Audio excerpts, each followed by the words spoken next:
Marty, are you here? Hello, Marty.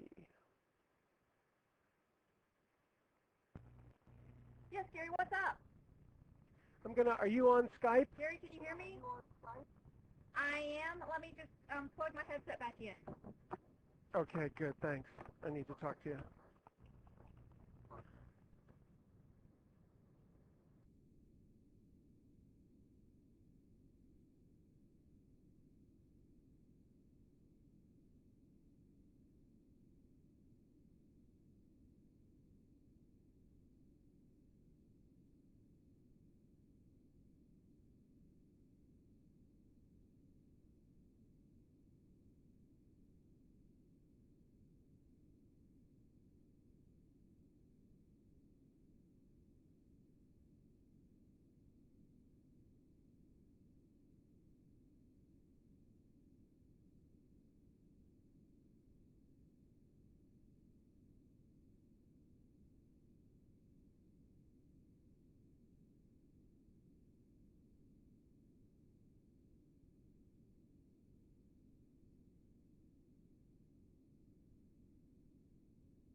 Hello, everybody. This is Gary Dayton speaking. Can everybody hear me okay? Let me just get a little Y or a no here.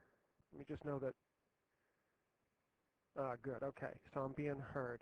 Sorry for all the confusion today. I understand that the link didn't go out last night, and I was told that it did. So for this seminar, so I apologize for that. I noticed, though, that there's some folks in here who have not signed up or registered for this seminar. I guess you're holdovers from the last presentation that Marty was doing. So you would need to exit, or you're liable to be, your credit card is liable to be charged for this seminar because this is a paid event. So we'd appreciate it if you would just take note of that and understand the consequences. And I think we'll move on in just a couple of minutes just to make sure that everybody has, because the notice went out so late, we'll just take a few moments more to make sure that people will have enough time to get in. The other thing is that I sent out the workbook for this session to everyone in a PDF file, so you all should have that. Okay, let me try to turn on volume here. Okay, how's that? Is that a little bit better, Gordon? I turned it up a couple of notches there. Okay, fine. All right.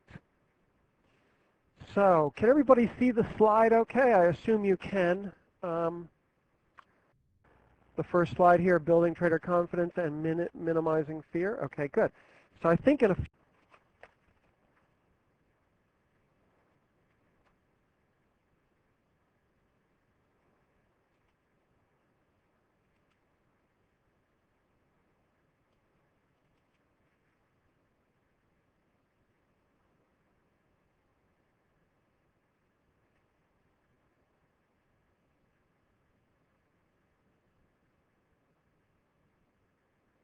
okay. And I will also record it too, just as a backup. Here, sponsored today by Trade Guider. I'd like to start off by welcoming everybody and expressing my thanks to both Gavin Holmes and Richard Bednall and the rest of the Trade Guider group for inviting me and inviting you all into this, I think, a pretty exciting webinar. And from the emails that I've gotten from many of the group members here, I get the sense that people find this pretty useful and helpful so far. And my intent today is to deliver some additional information in some great detail that will be even more helpful than what we did in the first session. I also want to just say thanks to the members of this group for sending in the workbook elements. Those that did. Those were the what I have given up for fear and the cost and benefits of managing fear and their personal list of valued trading behaviors. A lot of good work went into that, I could tell, and we're all going to benefit from the volunteers who did send in that information to me. And I guess two other points here. One is that just a little housekeeping item. We'll take a break in about an hour for 10 minutes because I think it's a good idea for everybody to do. And the second thing I'd like to say, I see Laura is here, and I just want to say congratulations, Laura and Gavin, for their new baby, Olivia Ann. I saw the picture, very cute little girl, and very good news for you all. So congrats on your new family member. And welcome, Olivia Ann, to the world. All right, we've got a lot of stuff to cover today. And as you know I like to start off with a quote. And I think this is a great quote for this session in this two-part webinar from Einstein, Albert. And the quote is, "We can't solve problems by using the same kind of thinking we used when we created them."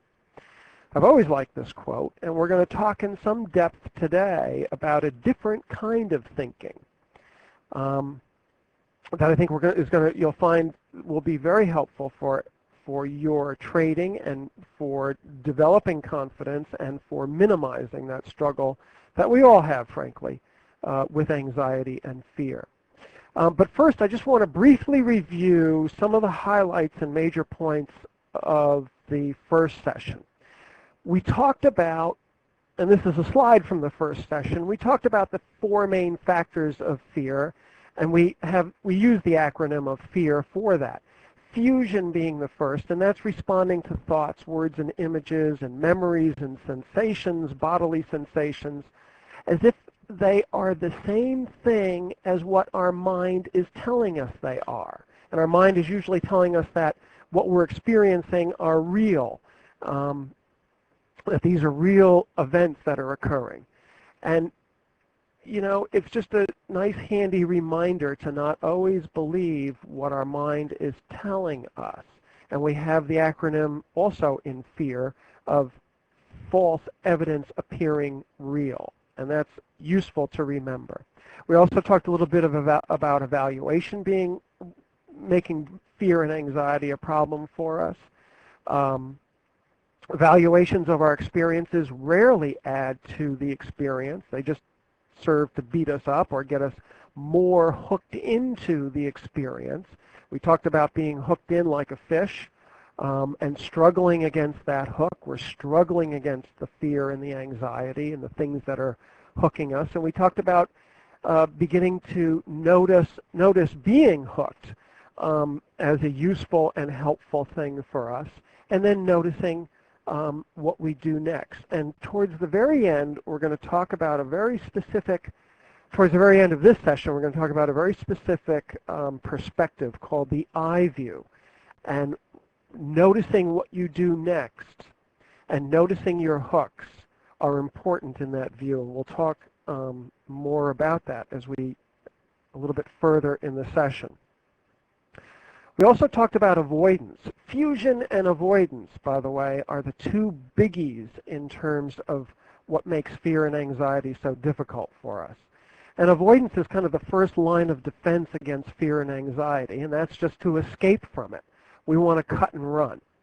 And that's something we all have experienced, and it's difficult for us because it's highly addictive, or it's highly reinforcing, I guess is maybe the better way to say it, because it always leads to a brief honeymoon from the fear. It gets us away from that fear. And so anything that gives us immediate relief, we're going to naturally want to do over and over and over again. But the problem is, it narrows down our responses. Our behavioral repertoire, if you will, becomes more about escape and less about trading.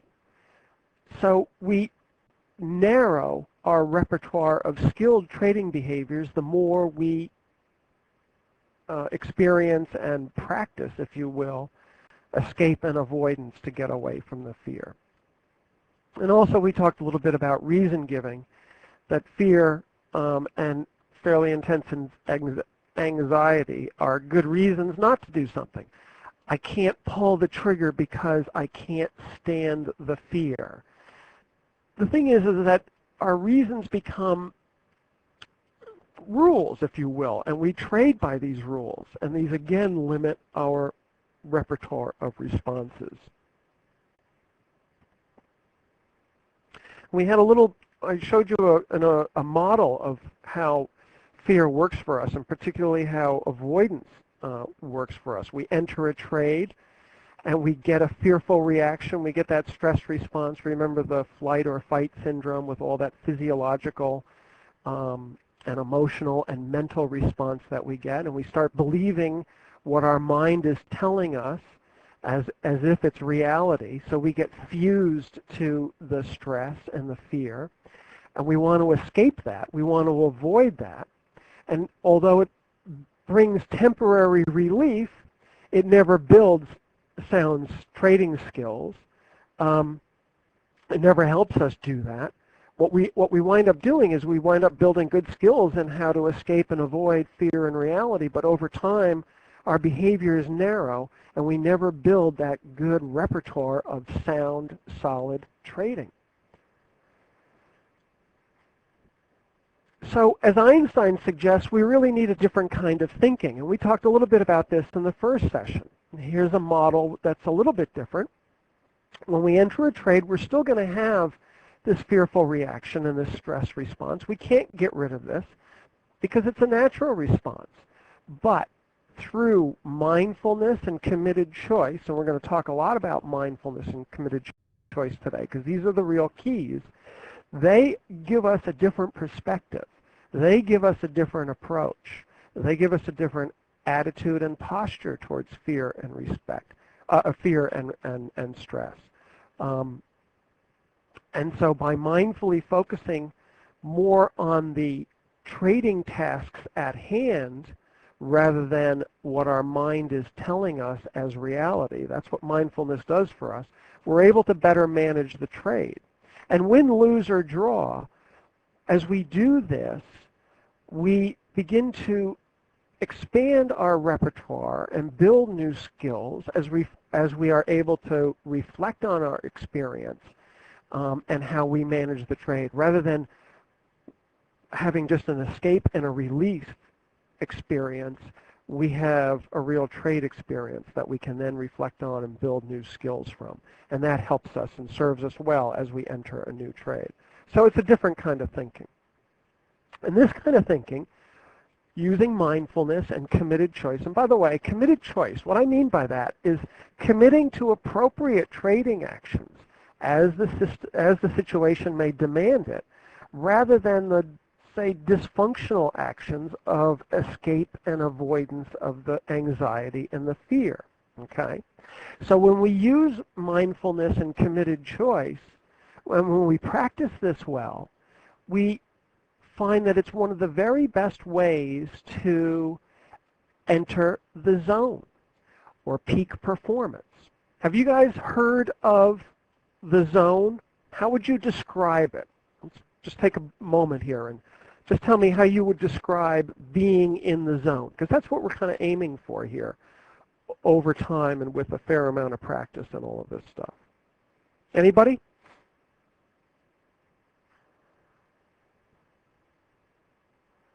Effortless mastery. That's good, Scott. I like that one.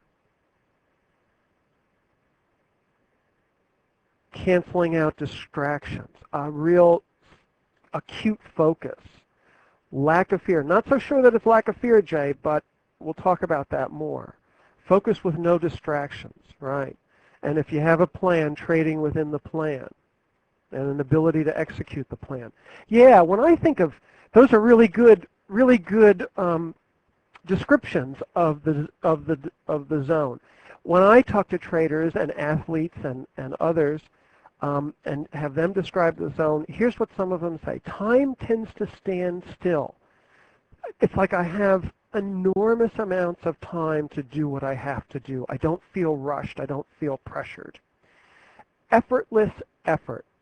Somebody said effortless mastery. Same sort of thing. It doesn't take much effort to really do what I need to do. There's an intense concentration. Working with tennis players, which I've done in the past, they see the ball clearly. That's what they report. They can see the ball better. Everything slows down. There's plenty of time. Also, I know what to do next. I'm not scrambling with my fears and my anxieties. Those may be occurring, and I may have those sensations, and I'll just notice them when I'm in the zone, and I let them go. And we'll talk more about how to do that today. Yep, and as Eric says, there's a nice little loop, a feedback loop, if you will, in real time that occurs when you're in the zone. It's positive reinforcement because you know you're executing perfectly, in fact. And so you just keep, the more you do that, the more you want to do that. And it just is this nice, good, positive feedback loop. So mindfulness and committed action helps the trader to maintain attention and poise without the need to really reduce or control our naturally occurring experiences. And those include experiences of stress and experiences sometimes of fear. And mindfulness and committed action allows us to develop the ability to kind of flow, be in the zone state with those naturally occurring experiences, and understand that they come and go as transitory, temporary aspects of the human experience, and not having to buy into them or ride them as if they were the only game in town. What about now controlling negative thoughts and feelings? What does that do to us when we're thinking about the zone? Like, let's say, for example, you're in the zone.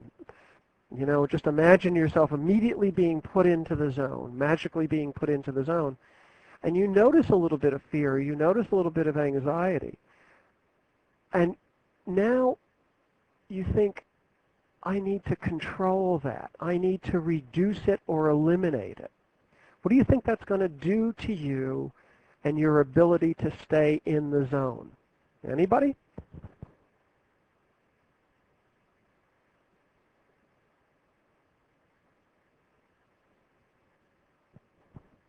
Eric says that the adrenaline ratchets it up. I don't think I can say that. The adrenaline increases to deal with it. That can certainly happen, and in fact, it certainly does happen. But if you are in the zone because you're able to focus on the tasks at hand in the moment, and all of a sudden you start focusing in on negative thoughts and feelings and try to deal with them, you take yourself right out of the zone and right into struggling with trying to control something that can't really be controlled and can't really be eliminated or lessened. And so you wind up, and in fact, as Eric says, you wind up having an adrenaline struggle, adrenaline increase and struggle because you're trying to do something that you really can't achieve. So again, the question, we talked about this in the first session, but the question becomes, how successful have you been at controlling your negative thoughts and controlling your feelings? And is this really the thing that you want to do? And use your experience with this, not so much what your mind says, because your mind is always going to say, there's got to be some solution to this. The mind is more solution-oriented. We talked about this in the first session.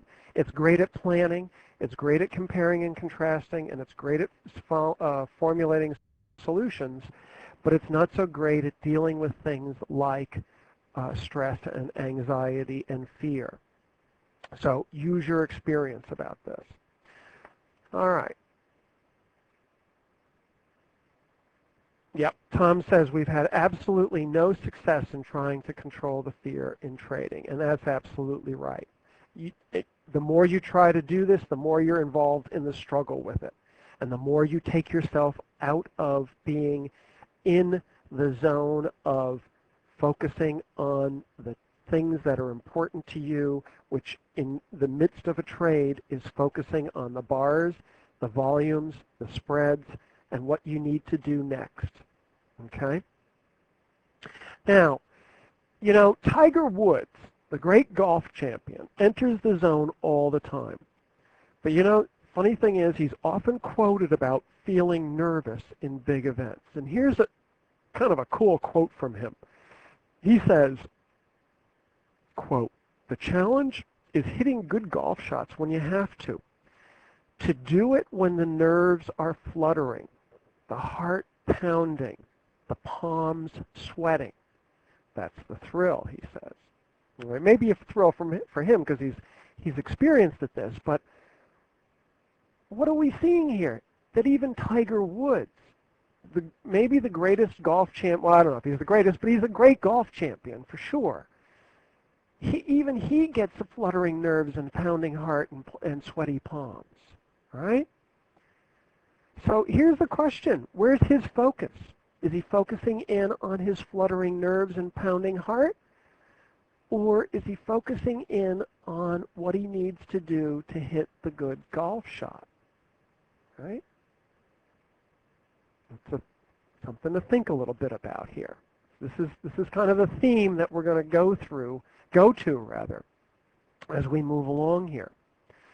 Here's another quote. The physiological reaction to this was strong, and I had to force myself to use my training. Captain Sullenberger.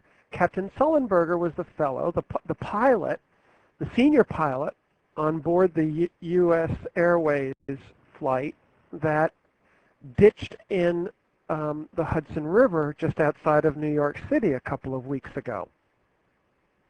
And this was a quote I sent most all of you who were in the, or all of you in the first session. I sent you a little video clip about this. I thought that was fascinating to see what he was talking about. And as if you have video, you saw that he really was, having quite a physiological reaction. But his focus was on, it was touching too, that's right, Eric. But his focus was on the tasks needed to land that plane. He wasn't thinking about praying. Katie Kirk, who was interviewing him, asked him, "Did you pray?" He said, "I figure somebody in the back there, and the passengers were praying. I had to focus on my own stuff that I had to do." He wasn't focusing on the tension or the sweatiness or whatever, the nausea in his stomach or whatever was going on in that strong, whatever the components were of the strong physiological reaction. His focus was on leveling the wings, figuring out what the right airspeed was going to be and how to get there, getting the tail in first, lifting the nose up to do it. All of those things was what he was focused on, not on what his mind might have been saying to him at the time. We might not make it. Not on what his body was feeling at the moment, and not on the emotions. I'm sure he felt fear. I'm sure he was well trained to do this, and he said that he used to train others to do this. But remember, he also said that he never did this before. This was the very first time that he ditched a plane into a river. So he had to have had fear. Okay? And yet he was able to act anyway. So courage, here's another quote from Ambrose Redman. Courage is not the absence of fear, but rather the judgment that something else is more important than fear. And I like that quote because that's, in a nutshell, what we're going to be talking about today. And, ask any combat veteran if this isn't true. I worked with a lot of folks who were combat vets when I used to work in the Veterans Affairs Hospital as a budding psychologist. I did my internship there, and I worked with a lot of combat veterans. And they all, to a one, there was never one that I met that didn't talk about the fear of combat. But they also talked about, I had to do what I had to do. I had a job to perform, even though I had intense fear, bullets and bombs and everything else going on all about me, and people getting blown up and killed and so on and so forth. I still had to do what I had to do, and they did. So, saying that Tiger Woods and Captain Sullenberger and the veterans and all the rest of us really, we all have fluttering nerves and strong physiological responses, yet they still perform at a high level anyway. Isn't this an interesting, isn't it interesting to realize this? Something we don't think about, but they all feel this stuff.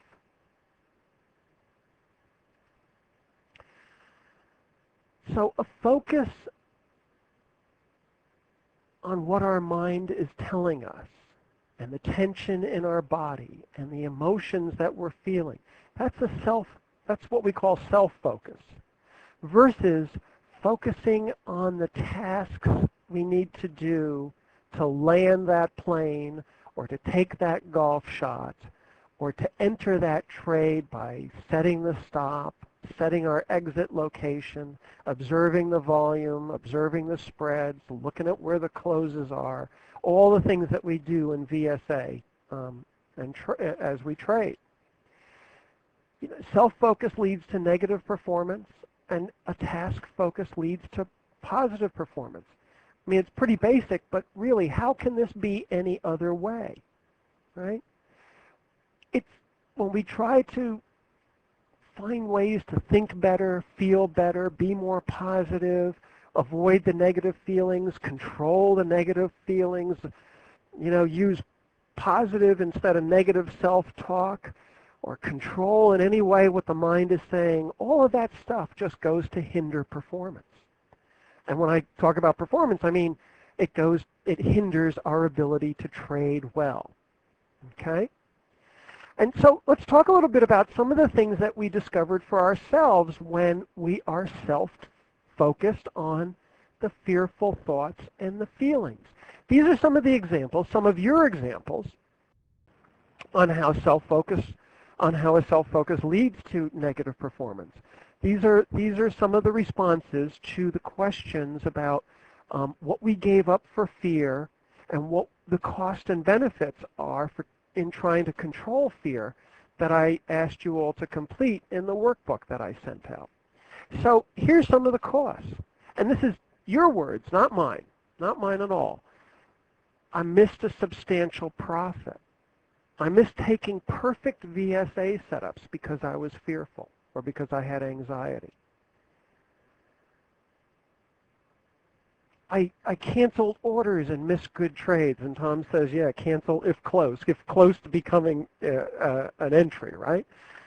I've lost thousands in profits, one person said. Loss of income, another person phrased it. Here was a good one that we just spoke about. Another setback to sticking to my rules. Another setback in building my repertoire of trading behavior.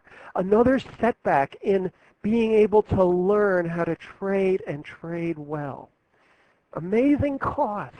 Those are the short-term costs.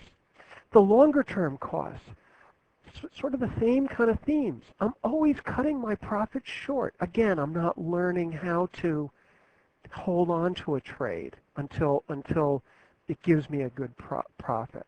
But there are other things too, not just about trading. Somebody said a lack of life balance. So caught up in the struggle with fear and anxiety that it's bleeding over into their other roles and relationships and other parts of their life. Who wants that, you know? Another person said, I lost trust in my system. I lost trust and confidence in myself. Other people said, my self-image was diminished. I feel like a failure. I feel like a failure. Oh, I could feel, excuse me, I can feel my heart just pull at that, you know? Who wants to feel like a failure? Because it's not necessary to do.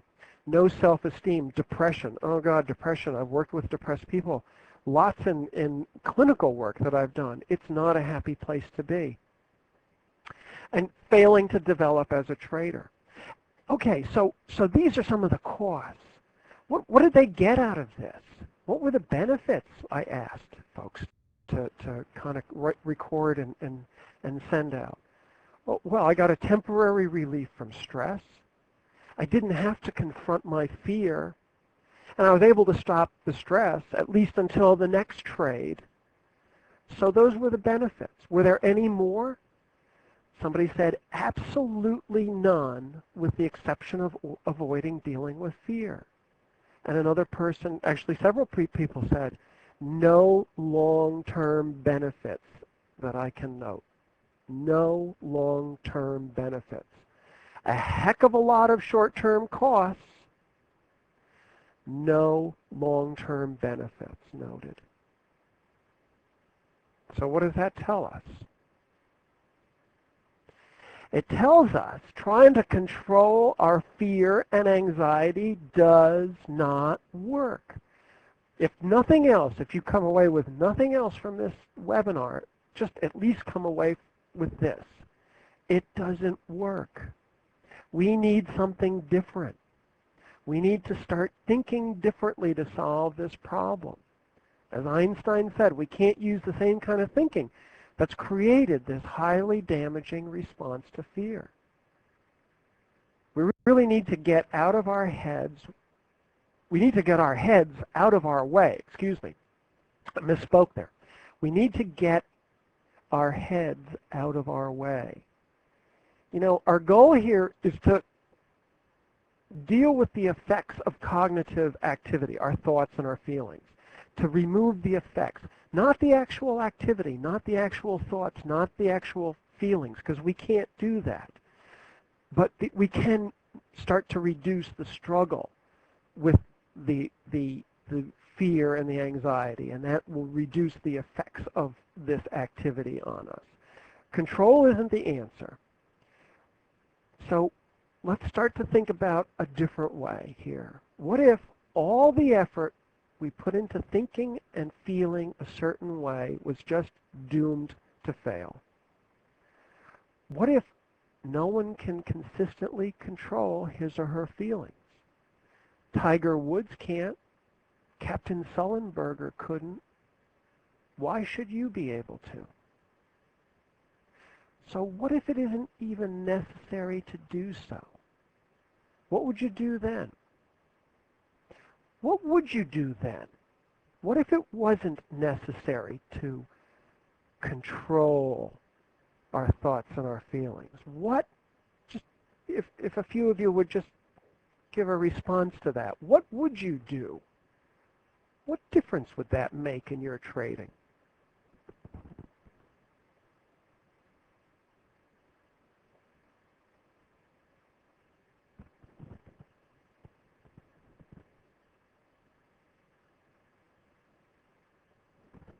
Jay says simply acknowledge them. Yep. And Eric says you focus at the job at hand. And your trading is going to be better doing that. So the point here becomes the struggle to be without distress as the problem. It's not the solution. And if your mind is saying, oh, but I bet there's a better way, there's got to be a better way because I really can't, go with your experience on this, not what your mind might be telling you. Okay? The desire to feel better and just quickly fix that problem, it's what we call overlearned and pretty much automatic. I mean, we've done it so much throughout our lives that we really have learned it really well, and it becomes pretty much automatic. So our mind just naturally tries to fix this problem of fear in this way, but you know from your own experience that it doesn't work. It's not thinking and feeling good to trade well then. It's really developing the ability to perform optimally while feeling and thinking poorly. I always think about Serena Williams when I think about this. She's a star tennis player, female tennis player, great tennis player. But she will often get out on the court and she would just the first set just be dropping, games, spraying balls all over the court, hitting inconsistent serves. It's almost as if she's like coming up from the juniors and not the number 1 or number 2 or number 3 player in the world, whatever she is. And yet, she's clearly not feeling well, but does she let that get to her? 9 out of 10 times she doesn't. She finds within her game, she steps up her game, and she starts to play better and better and eventually wins the match. I've seen it over and over and over again. Roger Federer is the same way. It's the hallmark of a top player that they can feel bad, come into a match and not feel great, and notice that they're not feeling in the zone. Notice that they feel the stress and the fear and the crowd, coming at them, and yet playing well anyway because they can focus on the tasks at hand. Okay?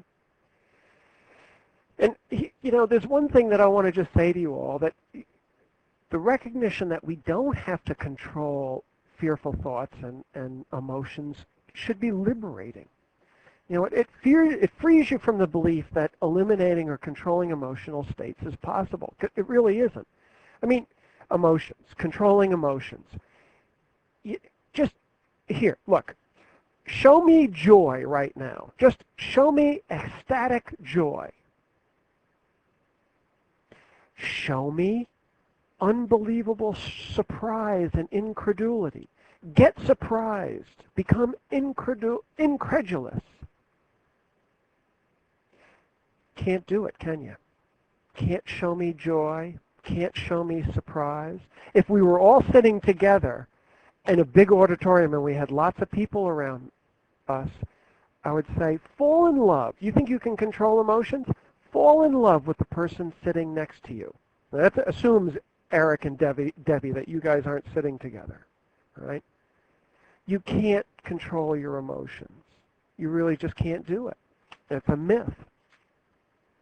So if you ever felt defective, or if you ever felt unskilled because you couldn't eliminate or control the problem of fear, you know, you aren't. You're not defective. You're not unskilled. It's just not possible. It's possible to control, it's possible to reduce the effect that they have, but it's not possible to control them. You aren't defective. You're not unskilled. You're just stuck. You're not broken. Okay? Know that. That's important. All right. So what leads to solid trading performance? It's practice and trading, it's practice and training in trading skills, training yourself in skill-based behaviors, and it's practice and training in psychological skills, mindfulness being the key, okay? And mindfulness is a very different way of thinking. So let's do a little mindfulness activity right now. And this is in your workbook. And so you'll be able to use this in future days. So if you're willing, I'd like you just to start with both feet on the floor, arms comfortably at your sides. And when you're ready, if you're willing, just allow your eyes to gently close and bring your attention to your breath. You might notice your belly rising and falling with each inhale and each exhale. Or you might notice the classic location of the breath on the upper lip just below the nostrils. You might be able to feel the breath coming across the upper lip just below the nose. Though this is subtle and for some difficult to do. So instead, just notice your breath coming in cool through your nostrils and coming out a bit warmer. And try to determine the precise moment your breath starts to come into your body and the precise moment it begins to leave on the exhale. Stay with your breath for a few moments. There's no need to control your breath in any way. Just let it flow naturally, in and out, in and out. Now, if you're willing, I'd like you to imagine that you're sitting next to a small stream on a warm autumn day. As you gaze at the stream, you notice a number of large leaves of all colors, shapes, and sizes drifting along, each at its own pace, one by one in the slowly moving current. Allow yourself to simply be there for a moment, just watching.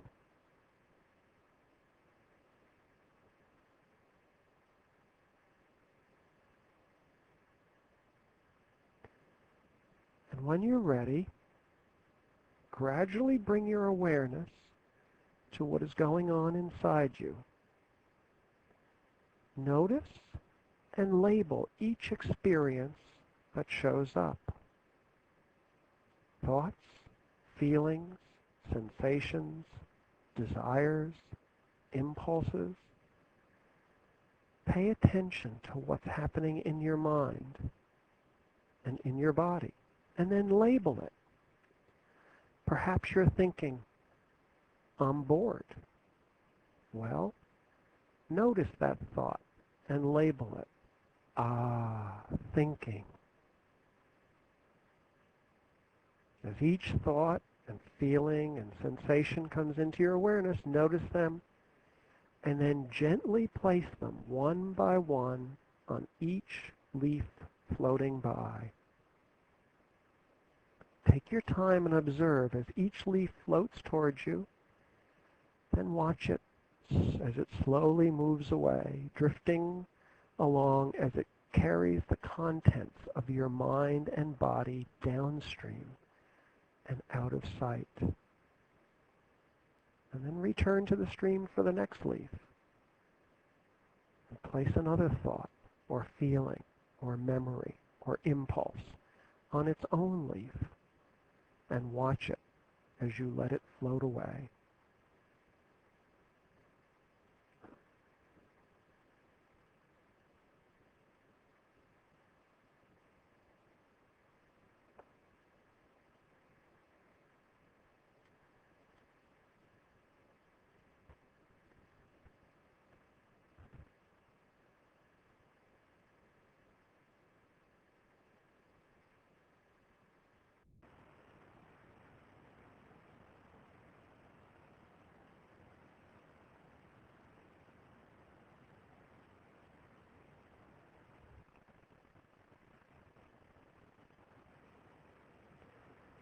And when you're ready, widen your attention to the room you're in, the sounds around you, and bring your attention to the body, your body within the room.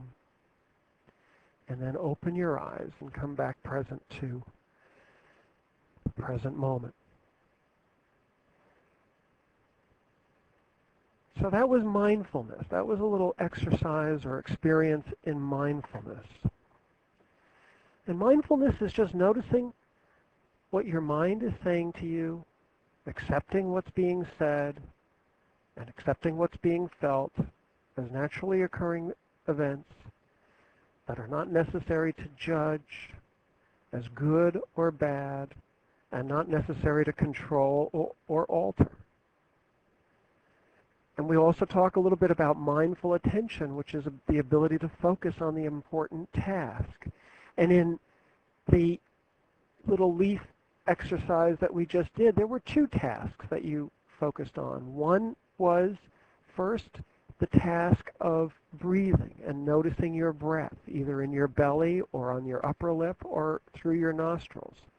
And then the second task was placing your thoughts or your feelings or memories or impulses onto a leaf and letting them go. And practice is required for that, right? It takes some getting used to.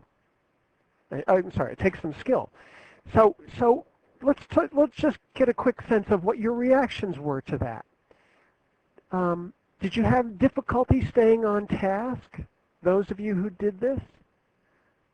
And did you have difficulty, preventing thoughts from drifting in? Or did you feel bored? Or was your mind telling you it wanted to do something else besides sit there and watch was it thinking about what you wanted to have for dinner tonight or what you were going to do? Didn't want to leave the stream, Eric says. Yeah, sure. That's part of it too.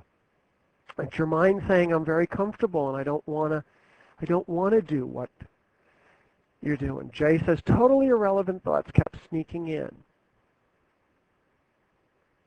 I can do the past slide short. Yep, and that's the point, right? Anybody else want to give us? I see Gordon was about, yeah, good. Breathing okay, but got bored with the stream. There you go. Okay, and you felt the sense that, oh, I'm bored with this and I want to just go. Well, that's what you want to. Yeah, it is very relaxing, Eric, and we're going to talk about that in a moment. But in Gordon, what you want to do is just notice the boredom and go back to the task at hand. Okay, this is practice for being able to notice stronger thoughts and stronger emotions like fear and being able to refocus back on the tasks at hand, the trading tasks at hand in the heat of the moment while you're making trades. And Eric says, as soon as I started to visualize the leaves, my breathing changed and I let go. Before that, I had trouble letting go when my exhale changed over to inhale. That's a good thing to know. And so that's something you want to stick with. First, Eric, is more visual things. Yes, I'll give you a copy of slides, Bill. I'll send them out. But Eric, that's what you want to do. You want to stick with more visual things at first until you get good at that, and then you can expand into more things like breathing. We always use breathing, or I shouldn't say always. We often use breathing because the breath is always with you. You can do mindfulness in walking. You can do mindfulness in the car. You can do mindfulness in the shower. And we're going to talk a little bit about ways you can do mindfulness, specific ways. But the breath is always with you, and it's just the classic way to get into mindfulness and exercises like mindfulness. So it's important to note that you want to engage in this exercise while your mind is telling you something different and not viewing the exercise as undoable because your mind is wandering off, okay? All these kinds of responses like I got bored with the stream or I had totally irrelevant thoughts, these are all normal. They're not problematic. Don't fight the thoughts. Just let them. Just let them. Let them be. And, you know, you're going to struggle with this a bit.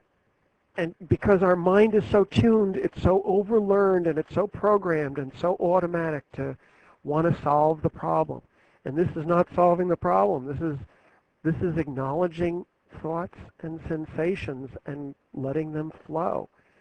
So it's going to take some struggle. There's no question about it. Now, I work with traders individually, and you don't want to not struggle because struggling is the first step in developing this self-awareness. When people do this, the very first thing people say is, gee, I can't control my mind.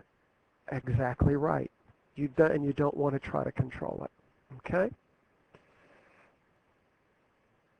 Oops, went the wrong way there. Okay. So mindfulness is a process with which you can develop important new skills. These include things like personal awareness, diffusing from the things your mind is saying to you.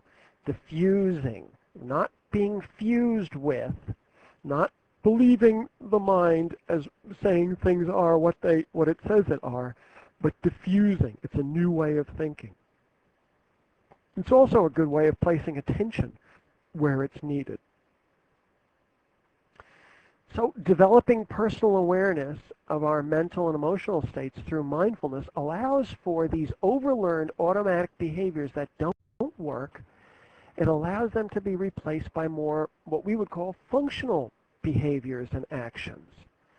So we can begin through mindfulness, through a good practice of mindfulness, to replace the focus on scary thoughts and feelings with a focus on sound trading behaviors and sound actions. Just like Tiger Woods, focusing on the golf shot in the midst of fluttering nerves and the pounding heart. Just like Captain Sullenberger, landing that plane despite strong physiological response. Okay, it takes some effort to get there. It's not, we can't do it, can't say, okay, go out tomorrow and do this, because you're not going to be able to do this. But with practice, you certainly can do this. With practice, you certainly can. Mindfulness also helps us by helping us develop an ability to notice the internal processes that we have from a distance, okay? From a distance, by taking those thoughts and feelings and placing them out at arm's length, placing them on the leaf and letting them go down the stream. That's taking those thoughts and getting some distance from them. It's decentering, defusing from them, okay? And it also helps us focus on the task, the trading task at hand. I always believe that self-awareness is the most crucial skill to develop, and mindful practice is the best way to do this, okay? Just some more important things about mindfulness. It promotes an immersion in the moment and the present awareness in the now moment.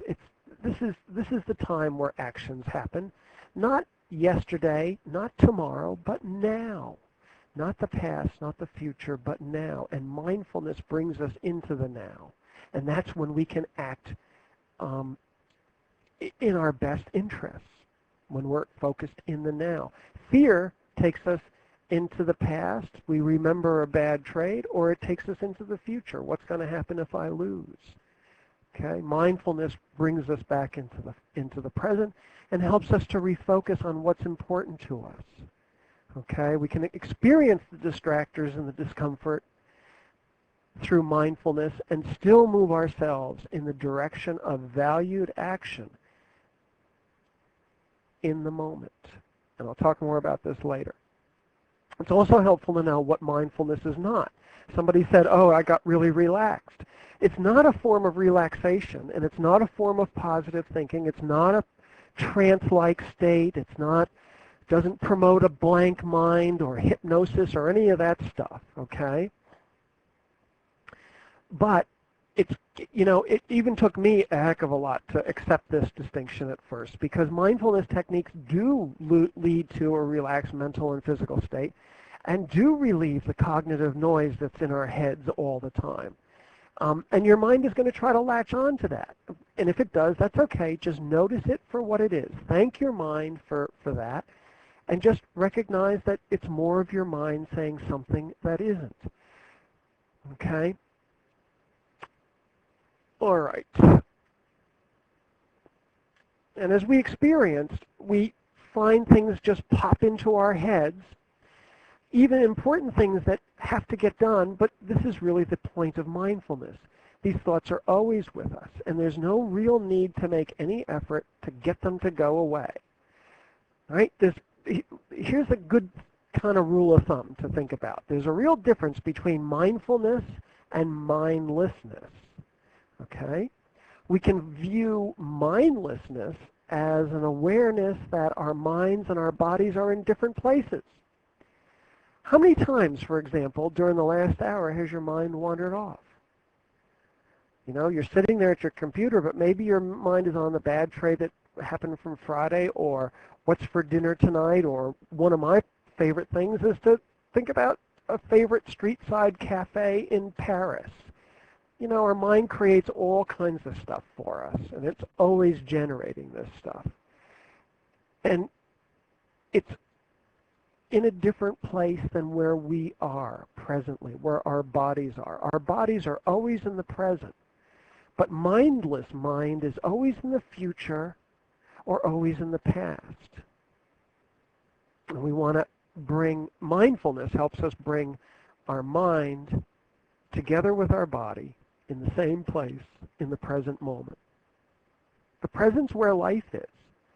And the present is especially where our trading life is. Okay, that's where we want to be.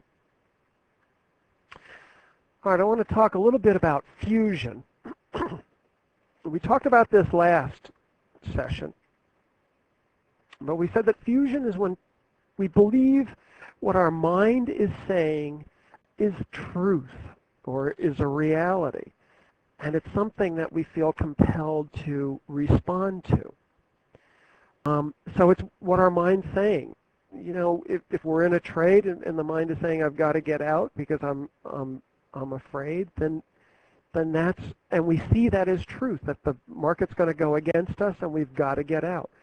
We start feeling compelled to respond to that. We get fused with those thoughts. And, you know, what our thoughts tell us do have meaning. It's not like they don't have meaning. We have a lifelong, ongoing learning process. You know, we all understand what an apple is just by the word or the thought of an apple. But it's when we're treating thoughts as though they are what our mind says they are. It's like treating the thought of an apple as if it is an apple and that we can actually bite into it and get nourished and taste that apple. We can't really do that with a thought, right? It's the same thing with fear. All right. You know, it's like this thought. It's the difference between if I have this kind of thought. If I stay in this trade, I will have a loser. Okay? Versus the thought, I'm thinking that if I stay in this trade, I will have a loser. Compare these two. If I stay in this trade, I will have a loser versus I'm thinking, or another way to say it is, my mind is telling me that if I stay in this trade, I will have a loser. Very different. When we say that I'm thinking that if I stay in this trade, I will have a loser, or I am observing my mind saying that if I stay in this trade, I will have a loser, that thought is now kind of at arm's length from us. That thought can be placed on that leaf in the stream. It's not right smack in our face. The other way of, if I stay in this trade, I will have a loser, there's no distance there. We're fused. Okay? Do you see the difference between being decentered and being fused? Okay, more examples. I'm in a trade. I enter a long trade after having a test and a sign of strength in the background. I see a selling climax, and 3, 4, 5 bars later, I get a very nice test, and I get in the trade, and the trade starts to go in my favor for a couple of points or a few pips, whatever your trading vehicle is. And then I notice that the trade isn't moving. The price is staying at the same level. It looks like it's stalling out. And my thoughts go, it's not going to go. It's not going to make my profit objective. I better get out. I better get out. Versus those same thoughts that I'm having, but I'm saying, oh, my mind is telling me that this trade isn't going to go any further. My mind is telling me I'm not going to make my profit objective. What are the bars saying? How is the volume reading? There's no problem here. I can wait a little bit longer. I don't have to ride that thought. Yeah, it's process. That's right. We're talking all about process here. The fear, most of the time, has no rational basis unless we're confronted in, we talked about this before, in the fight-flight syndrome. If we're walking down the street and we step off the curb and a bus, we just nearly miss a bus because we jump back, that's our fear kicking in a positive way. There's a rational basis for it. But when day after day we're in the markets, day after day we're cutting trades short, day after day we're not making the entries, day after day we're doing erratic behavior, there is no rational basis for that, right? Okay, so that's and thoughts then begin to take the form of rules, and they affect our actions. If I stay in this trade, I'll have a loser. So what do we logically do if we're believing that, if we're fused to this notion that if I stay in this trade I will have a loser, logically we're going to get out. Or logically we're going to cut our losses or cut our winners short. Yeah, we're going to bail. Exactly. And that's our mind at work because the mind is so logical, right? But what we're doing is we're avoiding the loss rather than making money, or rather than following the trade to its conclusions. And the more we use avoidance based on our fused view of what our mind is telling us about the market, the more we're trapped in that vicious cycle. And the more we narrow or limit our behavioral repertoire. Our trading skills get narrowed. Okay? So Eric says, so upon the stall of the bar in the example that I gave, we go instead to our exit process rules. Well, there's a step between that, Eric. On the stall of the bar, our mind kicks in and starts telling us stuff. We believe that stuff that the mind is telling us, and then we logically go to our exit process rules. Okay? So there's a step in between. And mindfulness helps us not get so tied into those thoughts and to expand that step in between and keep focused on the bars rather than and on the trade rather than on what our mind is telling us. So we can't diffuse until we, that is, in other words, we can't see what the mind is saying as just temporary thoughts and what the body is feeling as just temporary emotions until we have the ability to decenter from what the mind is telling us, at least enough to recognize that it's occurring, okay? That's the first step. What the mind says and how we respond is extremely quick and extremely automatic. In fact, we call them automatic thoughts. We see our experience as something in our environment. We see or experience something in the environment. Our mind kicks in immediately, and the mind is just this word-generating machine that never stops, and we believe it, and we fuse into it. Mindfulness helps us defuse from that, and it's promoting a greater awareness of what the mind is telling us, and with practice, as it occurs, we're in a better position then to make choices given what's important to us. Now, I want to just emphasize briefly, regular practice is really necessary. We can't just do this on an intellectual level. It's part of the reason why I sometimes talk in terms of metaphors and analogies, so that you can have this little aha, I got it moment and really pick it up.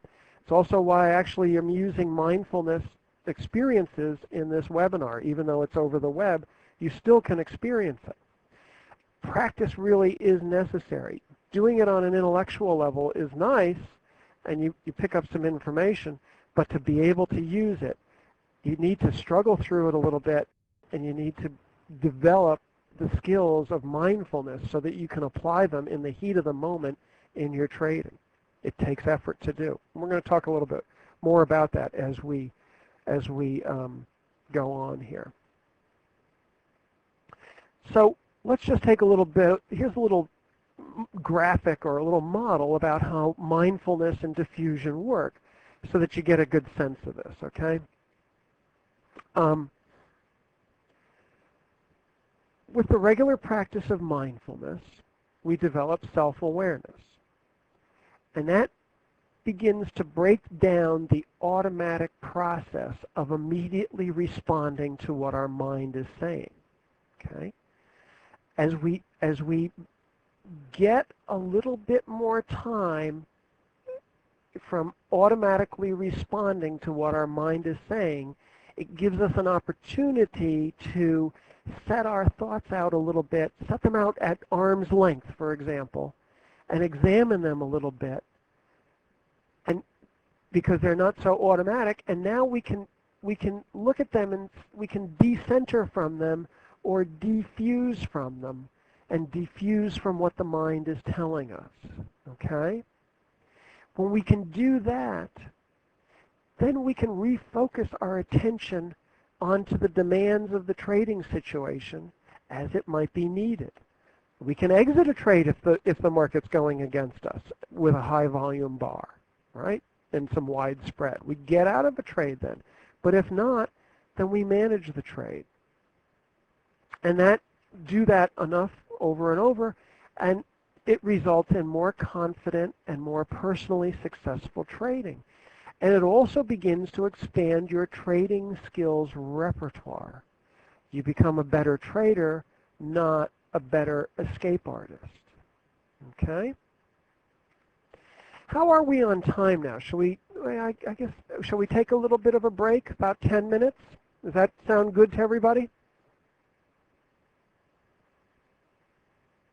Ah, good. Eric, you got it. Yeah, I thought that's why I didn't want to answer that. I thought this might be helpful to you here, this little graphic, this little model. All right, let's take a 10-minute break and come back. Right now, my computer clock says 4:16, so let's come back at 4:25, actually 9 minutes, so that we started a little bit late, and I don't want to keep us too much over. Okay, so I'll see you at 4:25. That's Eastern Standard Time. Whatever time you are in, it would be 25 after the hour. Okay, good.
Richard, I don't know if you can hear me or not. Uh, I don't know if you stopped recording. If you did, and you need another countdown, just let me know.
Okay, we're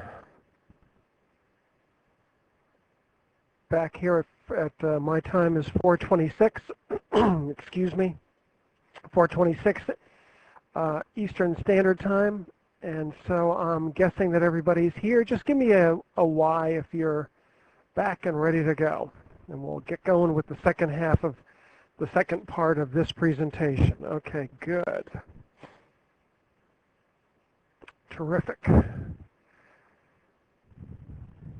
If you're not here, please respond. Yes, there you go.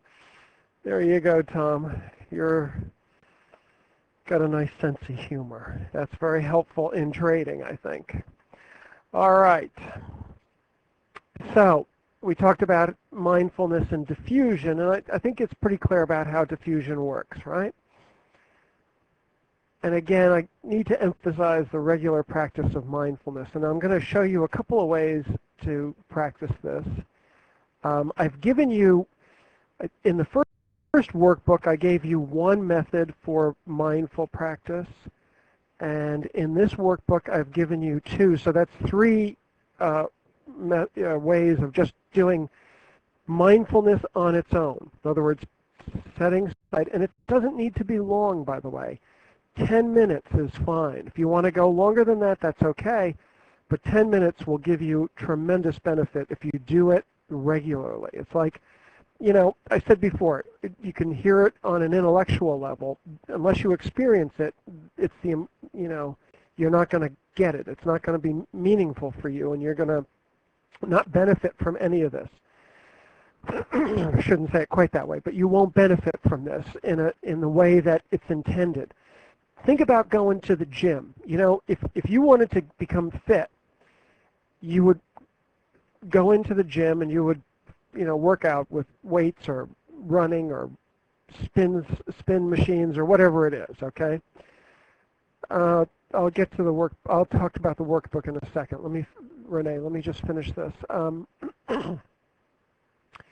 So if you want to go to the gym and you want to get fit, you don't just go to the gym and stand there and say, okay, I'm fit now, right? I've done my work. You've got to use the machines. You've got to do the exercises. You've got to put the effort in.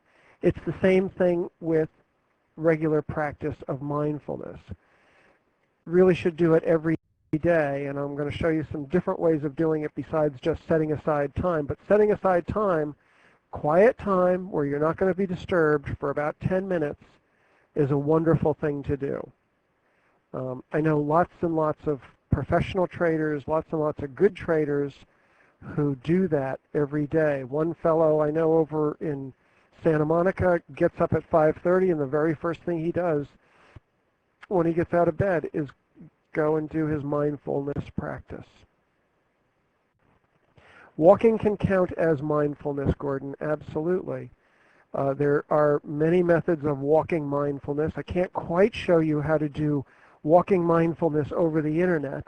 Maybe if we get into a live seminar at some point in the future, maybe another San Francisco summit or some other venue, I can show you how to do walking mindfulness. It's quite a cool thing to do. Tom, thank you. Renee, you're right. I did mail a copy of the workbook.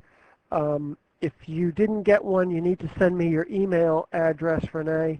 I don't think you did that last time, now that I think about it. And my email, I'll show you my email at the end of this, and I'll put it in now as well.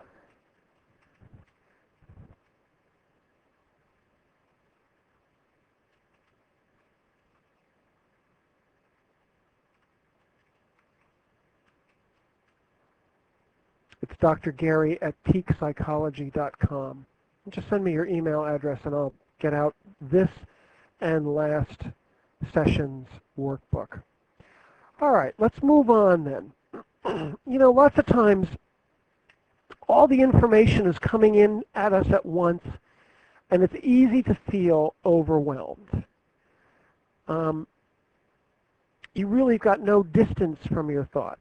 It's all like right there in your face, or it's all right there in your head.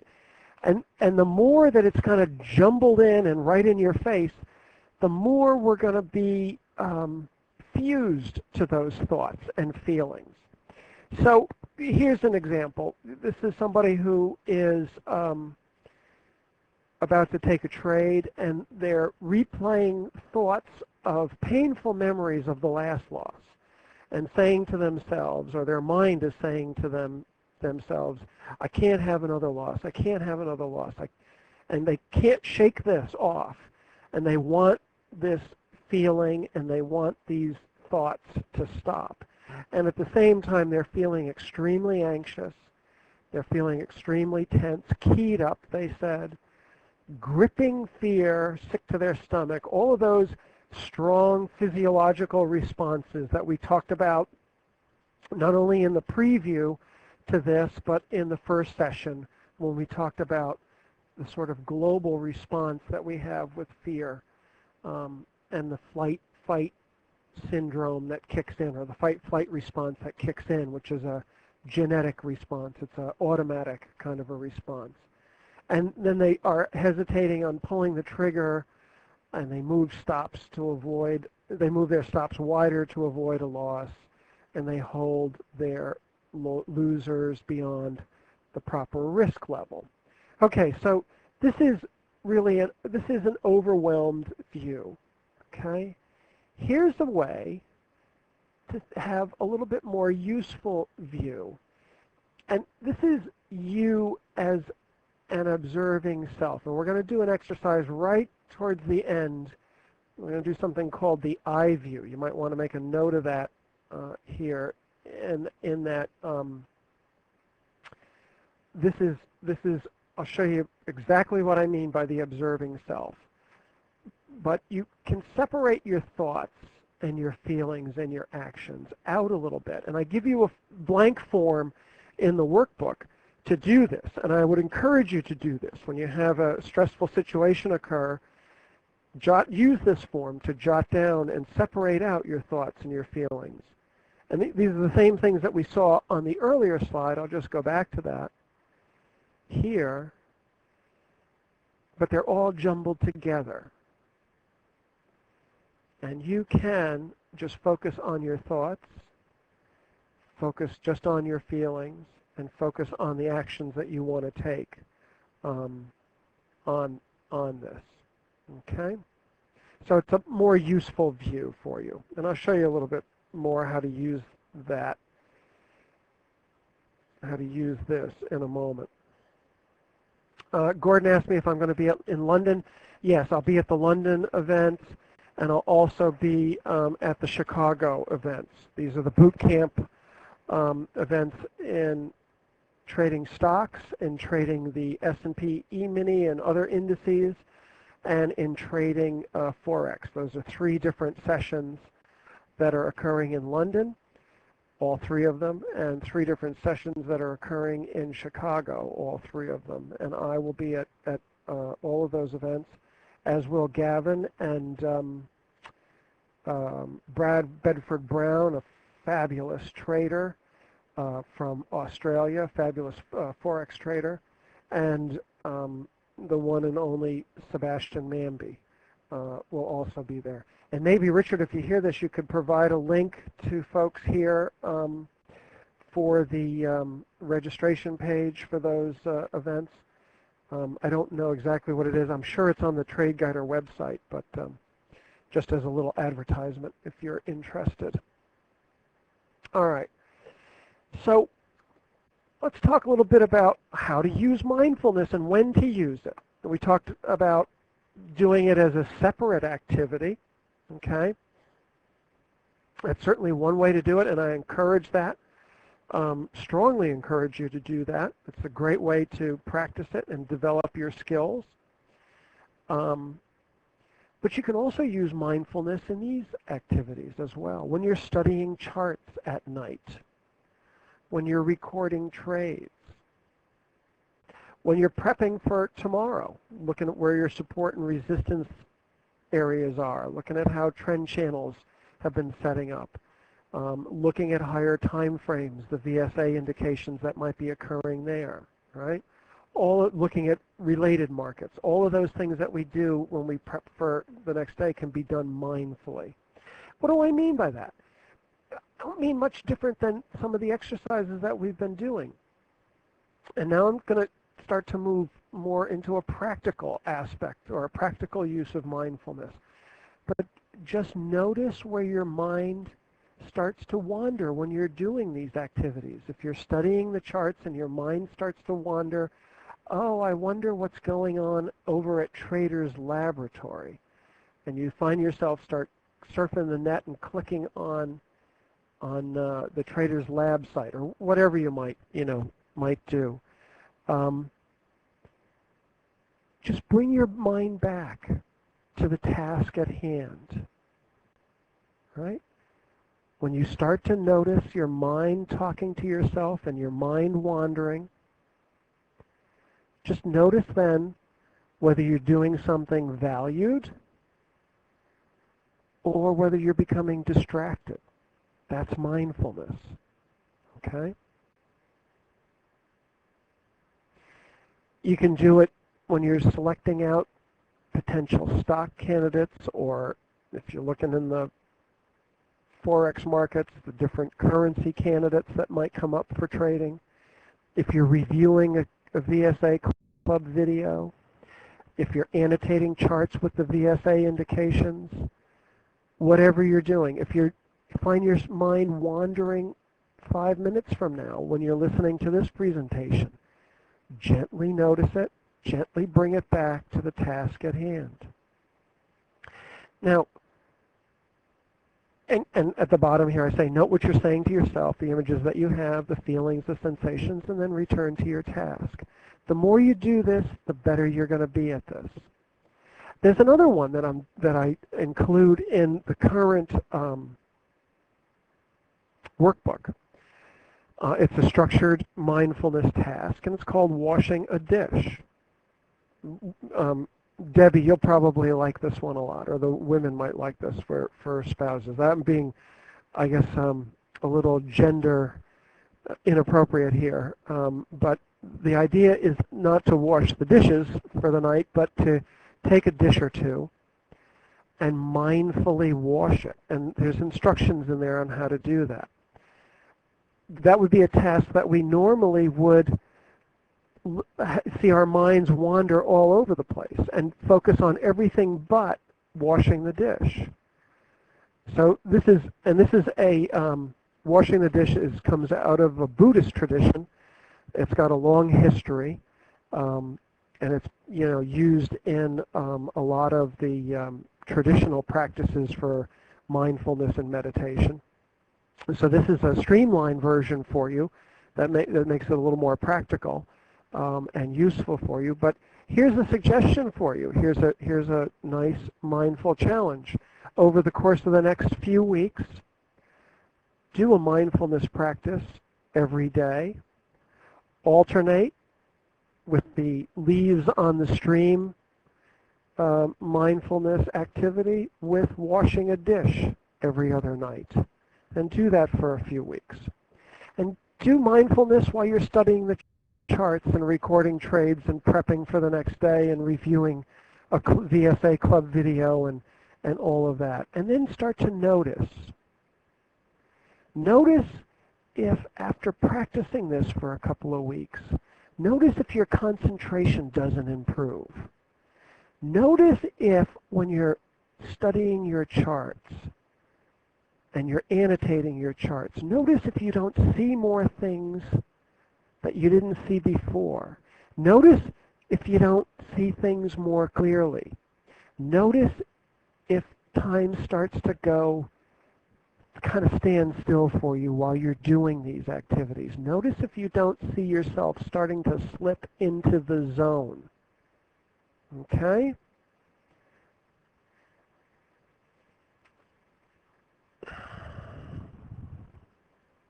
Whoops.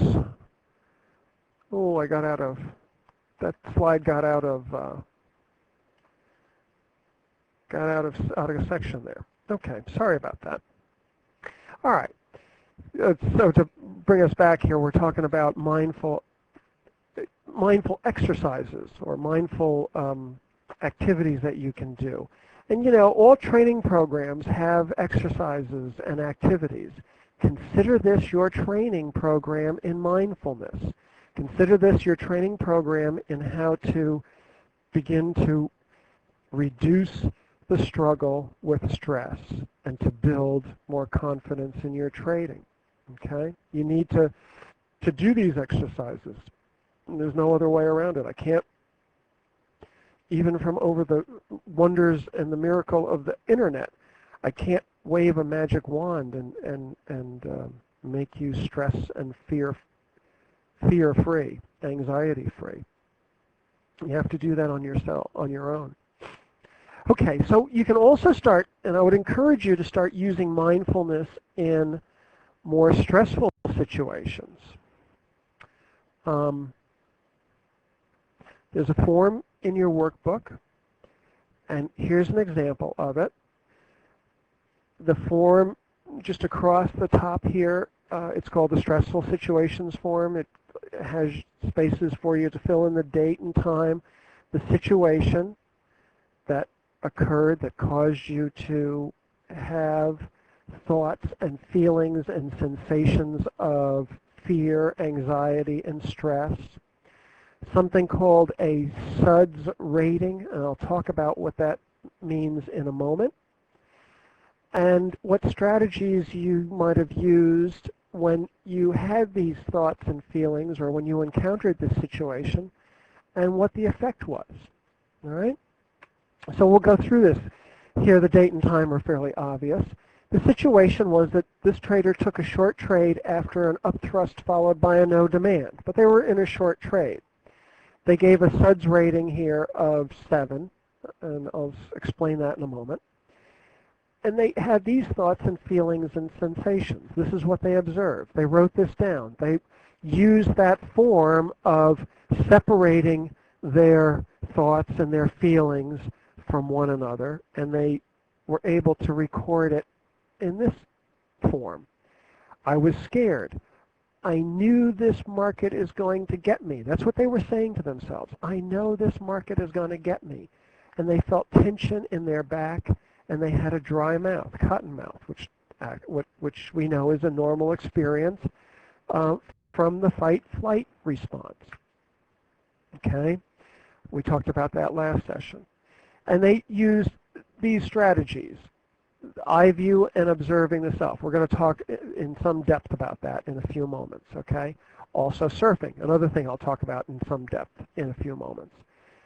And at the end, I said out loud, how crazy I thought that the market was going to get me, okay?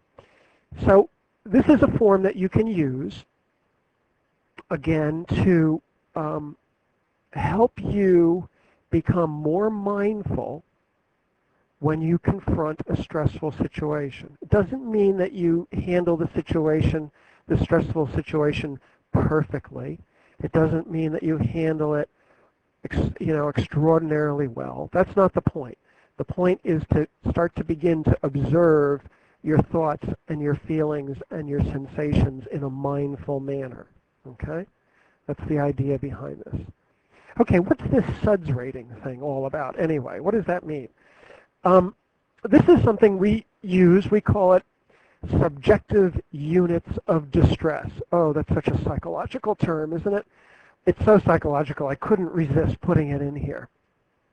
But it's something that we use in psychology, and there's a lot of different forms of it. If you went out on Google and you looked up subjective units of distress, you would find probably 5 or 6 or 7 different things listed out there. But basically what it is it's a rating scale on a scale of 1 to 10 in this instance, where you can rate the level of your distress, right? Now this is also in the workbook, so you don't need to worry about getting this. But you can rate it from actually 0 to 10 in this instance. So 0 would be you feel absolutely no distress. You're at peace, you're serene, you're calm and relaxed. No negative thoughts, no negative feelings of any kind, and sort of it's like taking a nice warm bath, or think more like whirlpool or jacuzzi type of bath, having a massage, lying on the beach with nothing to do, no cares or concerns in the world, or watching a funny movie. You're under no stress at those instances, right? In those instances. Okay, mild stress. You could rate that anywhere from 1 to 4. It's a mild level of worry or anxiety, but you can readily cope with the situation. You might feel like you're a little more alert or just slightly nervous.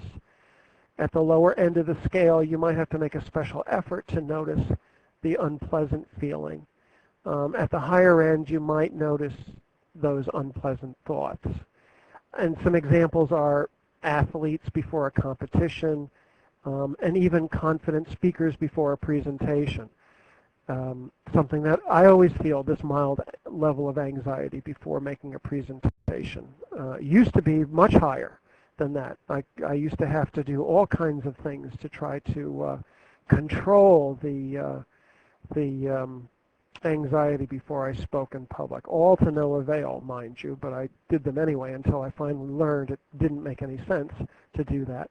But even the mild level of anxiety, even when I started to, before I did this session and the first session, and even the preview, and even when I get up to speak in front of folks in San Francisco and what have you, I still feel that every single time. I just notice it and I go on with the task at hand. Okay, moderate level of distress would be 5 or 6. This would be noticeably uncomfortable feelings and unpleasant thoughts. You might become distracted by them, and you might be thinking that it's kind of difficult to cope with these, and that something might need to be done about them. But you're still able to attend more or less to what's happening in your immediate environment. 7 or 8 would be a high level of distress. Really uncomfortable thoughts and feelings are dominating your focus now. Your body sensations are coming into play. You might have a racing heart, muscle tension, queasy stomach, or tingling hands or feet, and they become prominent in your awareness. It's really difficult to concentrate because you're focused on the stress and the fear, and not surprisingly, you're looking to escape the discomfort. So that would be a rating, that would be a high level, and that would be a rating of 7 or 8. And then 9 or 10 would be the extreme. You'd be out of control, you can't cope, and you're just overwhelmed. You'd actually be withdrawing. I don't know that anybody would reach that level, but we probably would hit 7 or 8 and 5 and 6 from some of the responses that I saw in the exercises from last week that people sent in. So why rate this stuff anyway? Why even bother to do this? Well, there's a couple of reasons. 2 good ones that I think are worth noting. And the first is that you're going to quickly notice that not every situation has the same level of distress. Not every situation has the same level of fear or anxiety. But yet we tend to act like it does. Okay? So this is a way to begin to discriminate from higher levels of distress and lower levels of distress. And the more you can finally discriminate those, the better able you're going to be to handle. You're going to say, oh, this feels like, this is like a 5, maybe a 6. You know, you could even say a 5.5 if you wanted to get, fine about it. And you say to yourself, gee, I had a 7.5 last week. I can handle this. Okay, you get the idea here? By starting to discriminate between different levels of stress, you begin to notice how notice those different levels, and you're not responding to each and every stressful event as if it were a 9 or a 10. Okay, that's one reason. The other good reason, I think, for doing this is that as you practice mindfulness, you will see your distress levels go down. You'll still confront stressful situations. You still will have stress, but your subjective units of distress, your SUDS rating, are going to change. And this is a really good way to measure that change. All right? So 2 good reasons: discriminating against different levels of stress and getting a really good handle on that, and measuring your progress as you practice mindfulness activities and you learn to discriminate between more stressful and less stressful situations. Okay?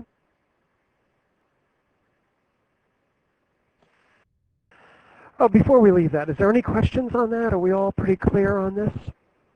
You could give me a yes or a question.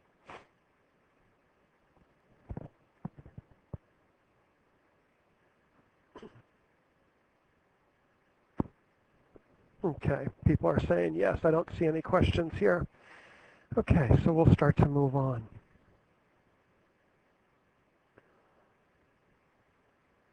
Now, I want to move into the area of valued choices and valued trading actions or valued trading behavior. These are things that bring us closer to our goals. Okay?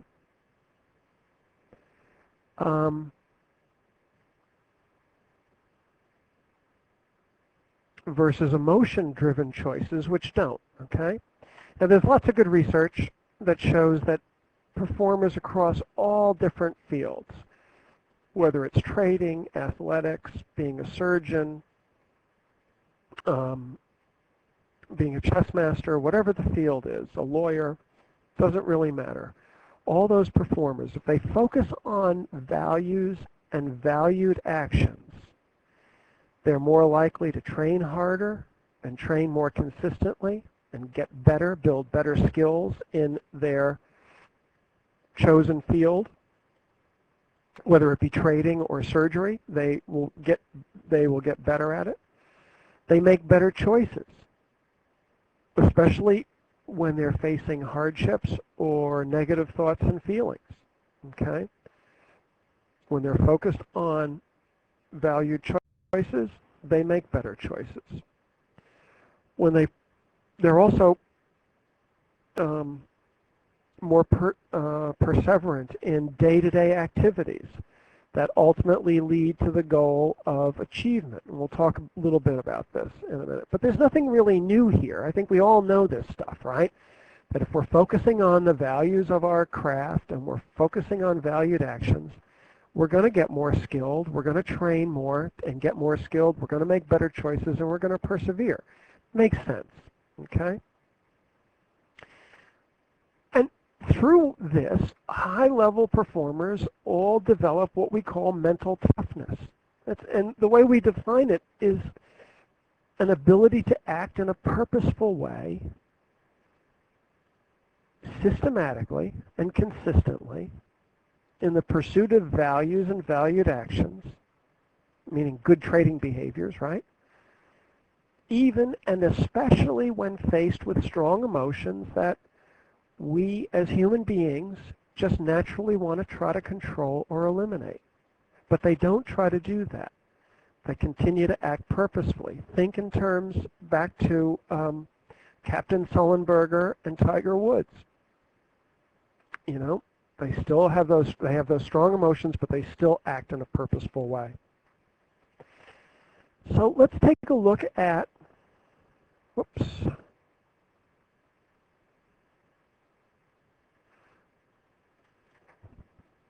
I'm sorry, I'm a little out of sync here with my slides. So it's the difference between actions that are emotion directed versus actions that are value directed. We know that when we're focused on fear and anxiety, our actions are likely to be avoidance and escape. When we're fused with those thoughts, when we're fused with those feelings, we want to try to escape. When we're not fused, when we're defused from those thoughts and when we're defused from those sensations, we're still going to have them. But over time, with mindfulness, the impact of them are going to be so much less that we are able to focus more on valued directions and valued actions. So the real question then becomes, what's the real problem? Is it the emotion of fear or what we do when we feel fear? And this has been a theme that we've been going through over and over again here. It's what we do when we feel the fear. The issue isn't having or not having the emotion, or even how strong those emotions are, but just accepting the presence of those emotions as a normal part of being human and staying focused on what really matters. Okay? So let's take a look here about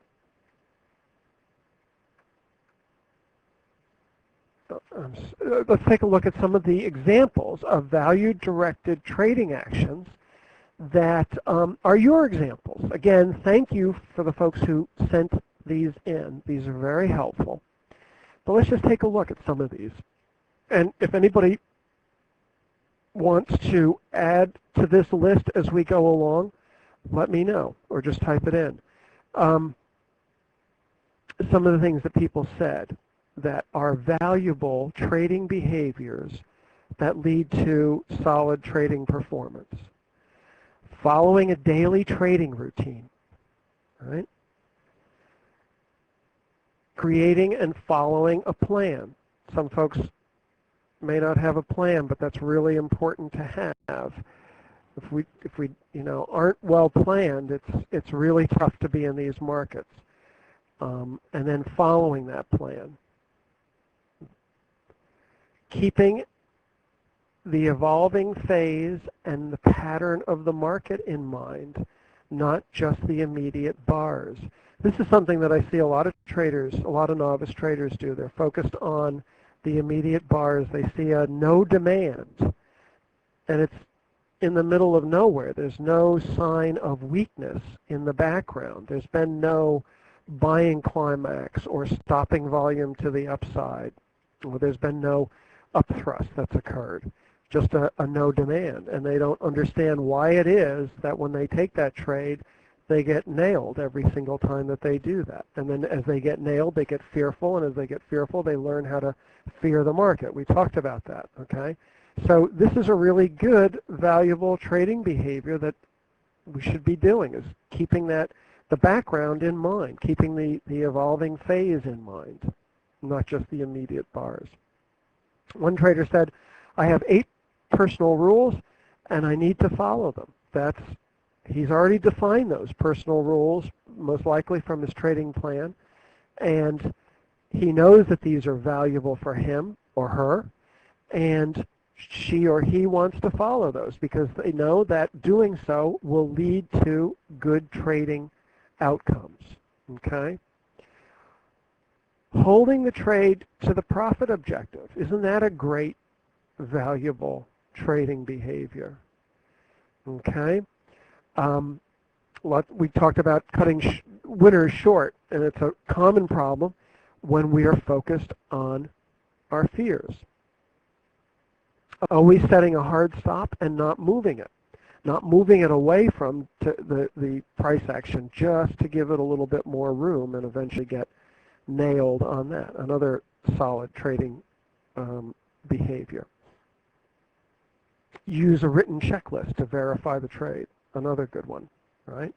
It's a helpful thing to do if you're, especially if you're just learning how to work with a specific trade, or if you're having troubles and that would be a helpful, I want to say crutch, not in a negative way, but in the way that we use a crutch to walk around and get around and be mobile when we have a broken leg. Using it in that respect, a good crutch for us, particularly when we're faced with stressful situations and fearful and anxious situations.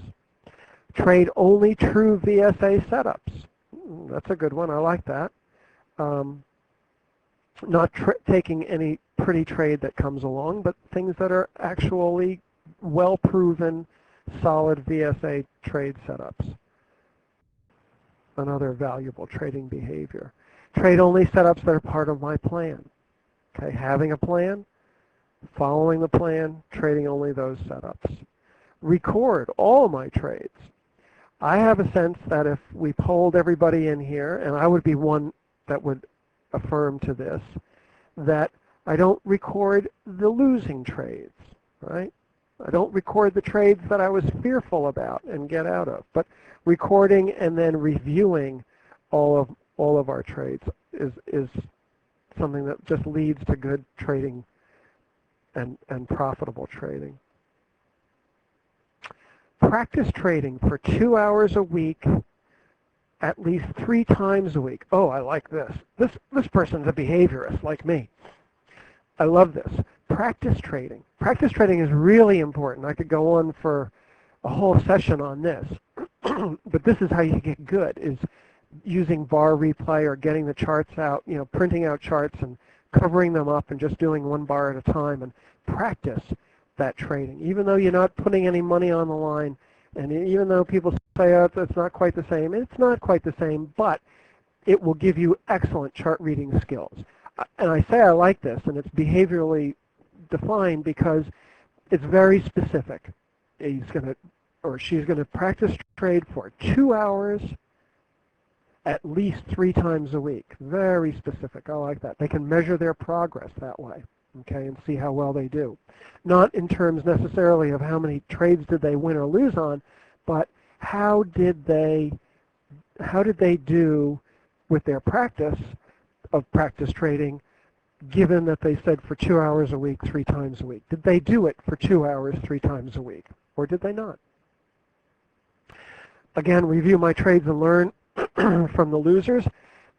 That's really good. And I would also encourage you to learn from the winners.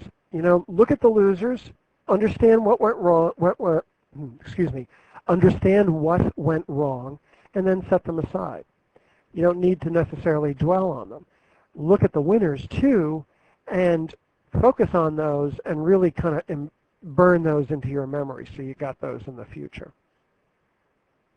And prepare for my trading the night before. That's really important to do. Think in these 3 terms: preparation, execution, and review. I mean, that's really, as a trading psychologist, when I work with individual traders, that's what I do. I help them prep for their trading, and there's a whole list of things that are involved in that. I help them execute, and you can imagine that what I'm talking about today, mindfulness and dealing with fear and all of that, is part of execution. And reviewing trades and recording and measuring progress. That's part and parcel of developing yourself as a good trader. So these are value-directed trading actions. These are excellent. These are really excellent. Just take a quick look here. Print out and learn, set up on charts, and make notes on charts. Ernest says that. Absolutely. Annotate your charts. It's one of the very best things that you can do to learn VSA and learn how the markets move. Tom says, don't get mesmerized watching numbers move up and down on the trading DOM and continue to watch the charts. I consistently enter short trades just as high volume down bars occur. And that's good. So have that at least in your mind, and if it's not firmly in your mind, put it to paper and specify that. And then when that comes up, you see yourself watching the dome too much, mindfully watch the dome, glance at it from time to time, but if you're too keyed into it, notice that and say, more valued behavior is to watch the charts and look for high volume bars, okay? Yeah, Gary Player. Gordon says that Gary Player has a great quote. The more I practice, the luckier I seem to get. It is a great quote, and I'll give you another one if I can remember it correctly. One of my mentors, Charlie Marr, said, luck is the confluence of preparation and opportunity. Luck is where preparation and opportunity meet. That's what it used to say. Luck is where preparation and opportunity meet. The more prepared, the more practiced you are, when the opportunity arises, you can take it, right? Others would say, oh, how lucky that person is. But no. As Gary Player knew, the more preparation he made, the more practice he had and put in, the luckier he seemed to get. That's a very good quote. Excellent. All right. Any other trading behaviors that we might want to add to this list before we get off of it? And since I see no one typing, I'll move on. So, value-driven choices. They always require some discomfort. Now here's where the truth comes out, okay? Value-driven behavior, all of these things in this list and others that you might have, all of these rules, to do them and do them consistently requires some discomfort, okay? I'm not going to kid you about that. Let's get outside of trading for a moment and let's just look at an example. Let's say we want to get buff. We want to achieve some level of physical fitness, whatever that is. So what are the steps necessary to do that? Let's say we want to, change our body mass index by 3 or 4 points and add more muscle mass and reduce body fat. Okay? So what are the steps? Well, one step is deciding that we want to achieve physical fitness and the reasons why we want to do that. Is it because we want it for health? Is it because we want it for well-being? Is it because we want to be more attractive? I mean, you get the idea, but there has to be a rationale for it, right? Another step is developing and deciding to follow a specific plan, whether it's running, weights, swimming, tennis, diet, all of that stuff factors in some way, shape, or form, and all of it, or some of it, would be part of a plan for this, right? And then aren't there daily choices that have to be made in order to follow that plan?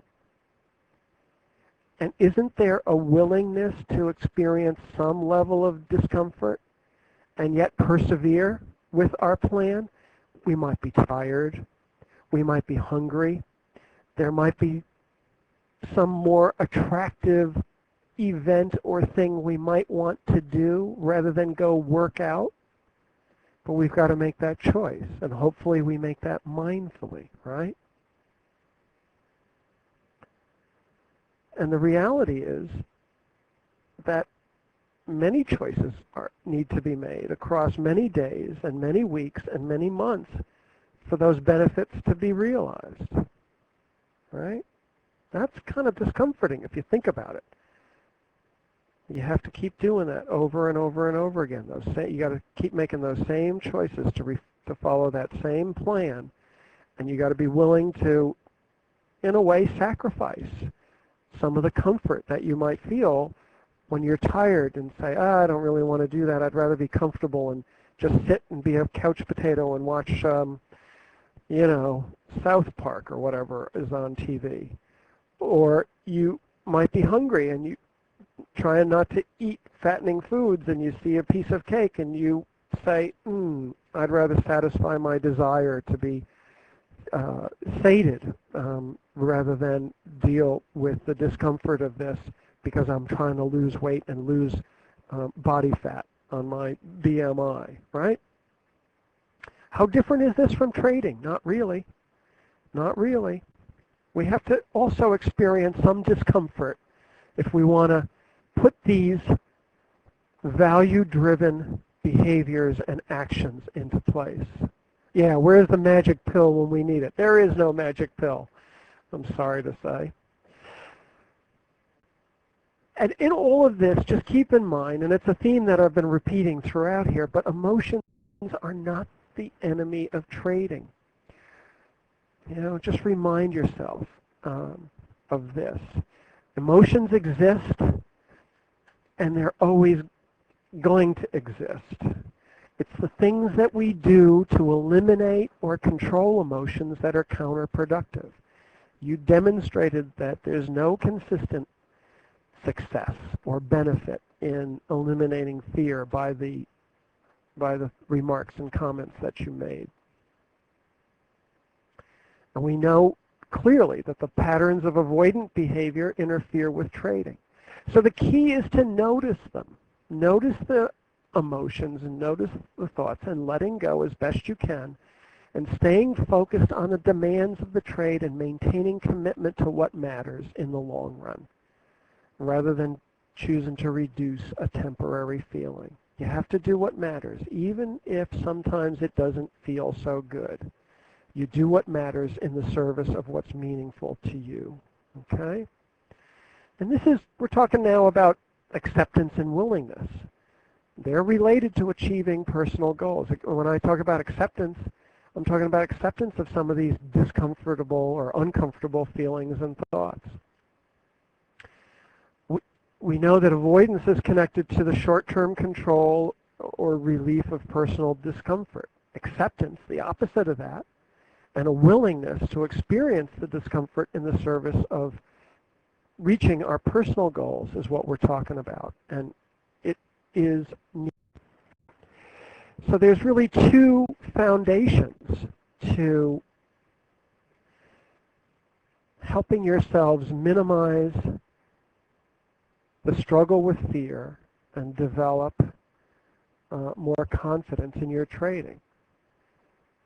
And one is full attention to the moment, not living in the future and not living in the past, but being present in the now. And we use mindfulness to do that, to be present, and to develop the self-awareness we need to develop so that we can decenter and diffuse from what our mind is telling us. Okay? And then in addition to that is what we call poise, or what we might call mental toughness.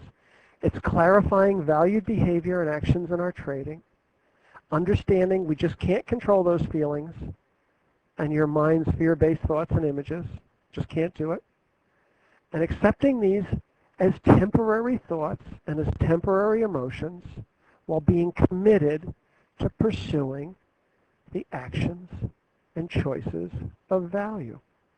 Okay? All right.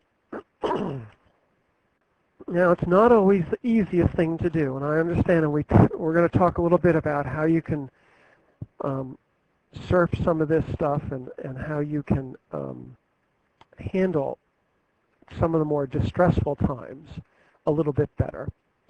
But before we do that, what I want to do is I'm going to switch over here to the whiteboard, and I want to talk to you about a mindful perspective or point of view. And I'm going to draw this, and you'll have a copy of this in your workbook. It's called the I view, and it's a particular point of view, but the best way for me to describe it is just to draw it. And now I don't know if I can do this or not. Can everybody, first of all, can everybody see this whiteboard and this fairly large circle that I'm putting on the whiteboard. Just, okay, good, good. So I've drawn a big circle, and because I'm presenting here, I'm going to call it the world. Okay?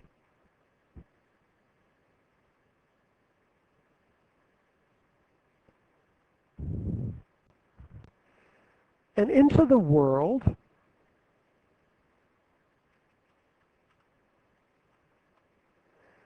a body is born. And it takes the very first breath that it ever took. And that body, taking its very first breath that it ever took,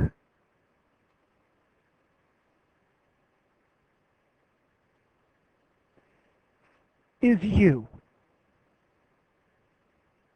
Okay?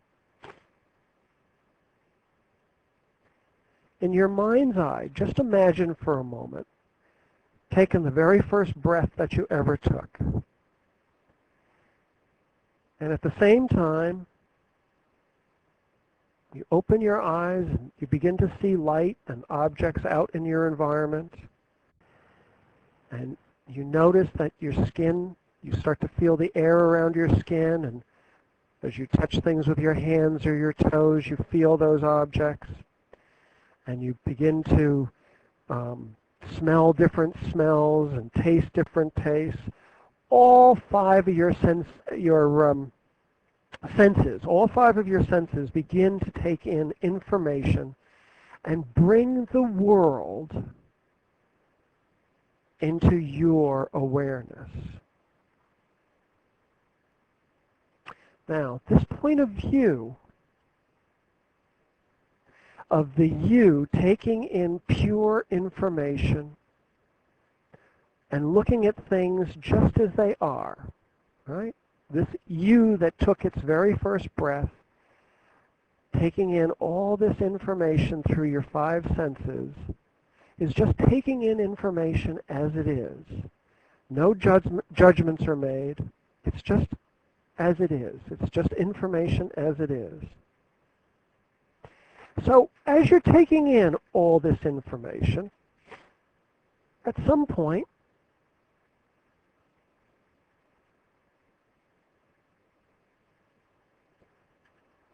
your mind shows up. Now, we know the mind from the words that it creates, right? If we quiet down,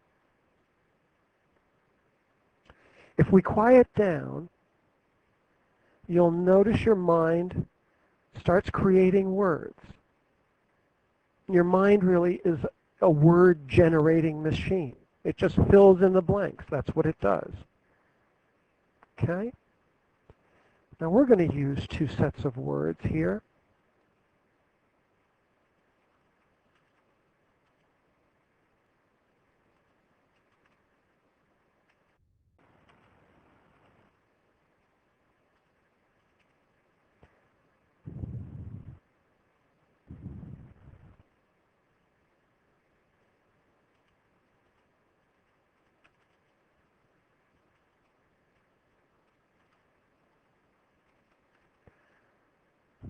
We're going to use two sets of words.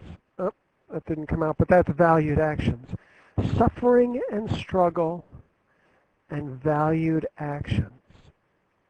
Now, from this you, from the perspective of this you that took its first breath,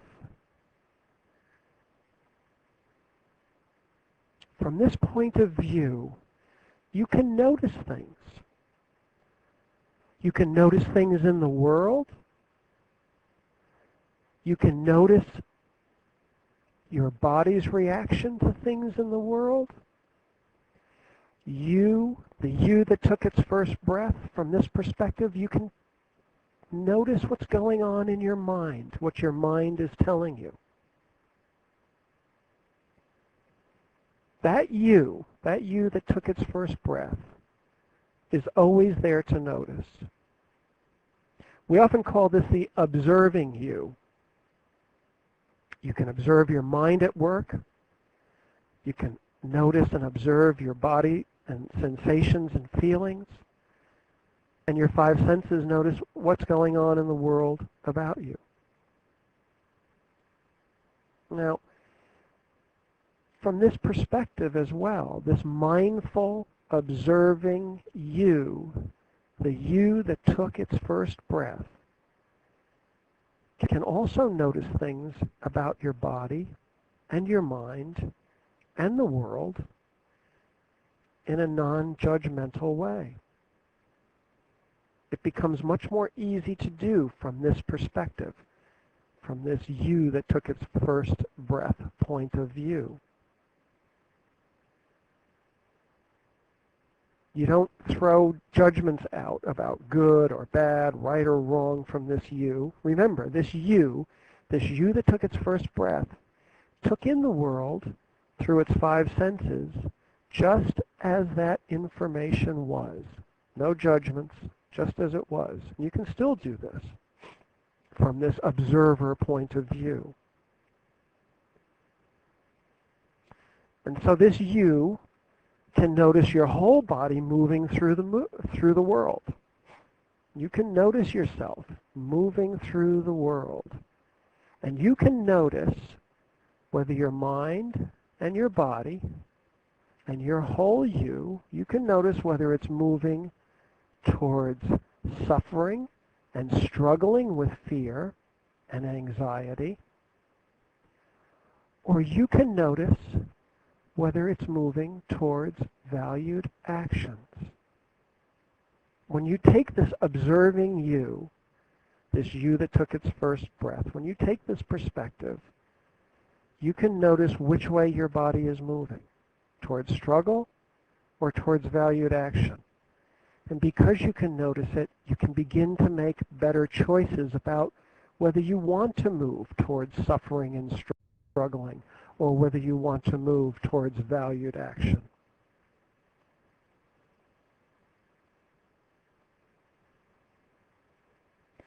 Now you can use this I view and the observing you to notice, is what I'm doing right now of value to me, or is what I'm doing right now in the present moment a struggle with fear and with stress?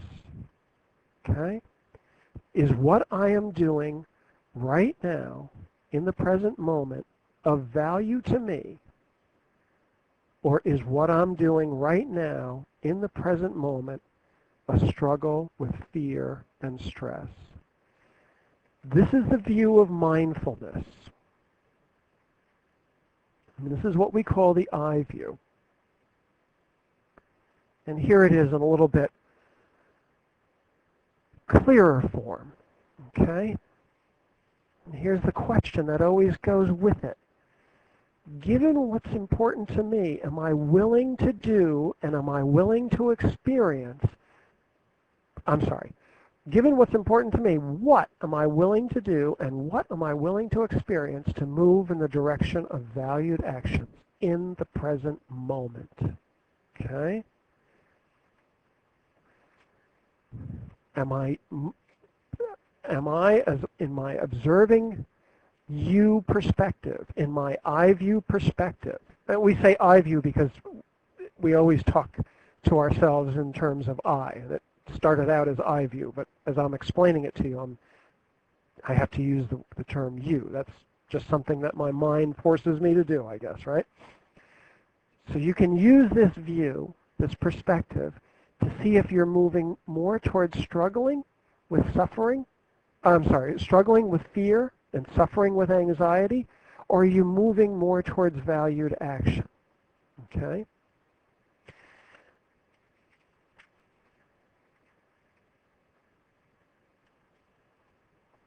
Now I'd like to do a little bit more on this you that took your very first breath. I want you to be more clear about this because this is important. So I'm going to ask you to gently close your eyes for a moment and turn your attention to your breath and follow your breath in and out and in and out.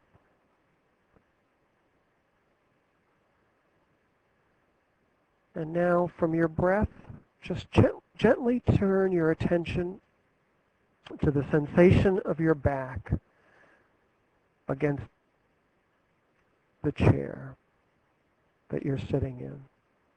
Feel how your back is touching the back of the chair. And notice too the feeling of pressure where your legs meet the seat of your chair. And then notice the feeling of pressure. Maybe it's firm pressure, maybe it's light pressure, but notice the pressure points where your feet meet the floor.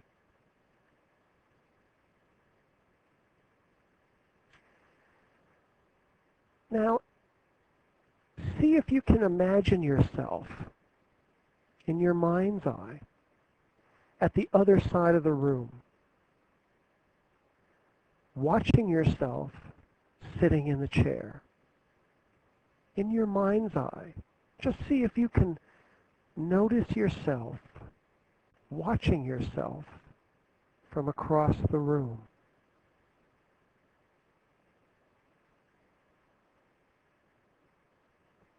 And now I'd like you to think of an event from last summer. Perhaps it was a party or some activity with friends or family, or maybe it was just a quiet time alone. It doesn't matter. Just an event from last summer. When you have that event in your mind, try to make it more into a movie. Put it in motion. See who was there. See what you were doing. See what others were doing. Were you inside or outside? What was the environment like? Was it warm or was it cool? Was it daytime or was it nighttime? Just put it in motion for a moment and just notice.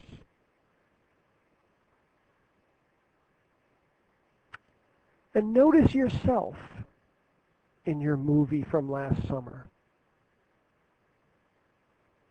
You were there then, and you are here now.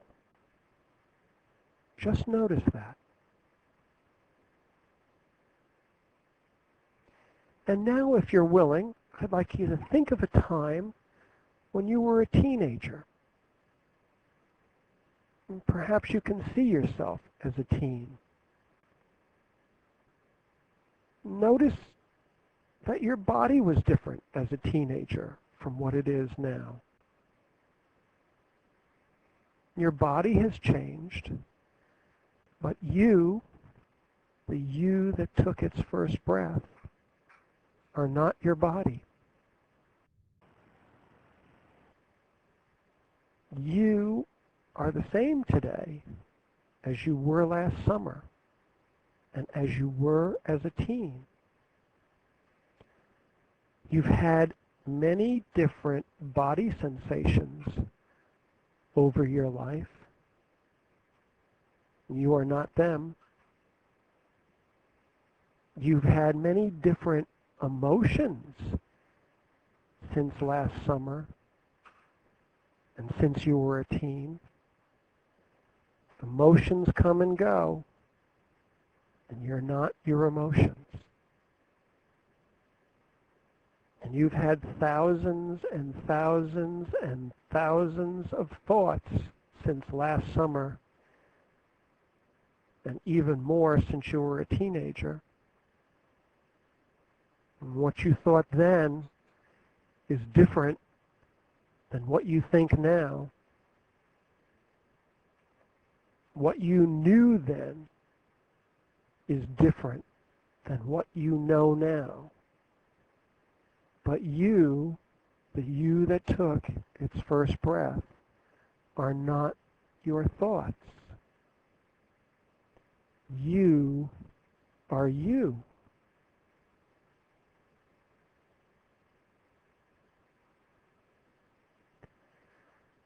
Now, with your eyes still closed, see in your mind's eye the room you are in. And see once again you at the other side of the room watching yourself sitting in your chair. Just focus on that for a moment. Who is the you here? Just experience this for a moment.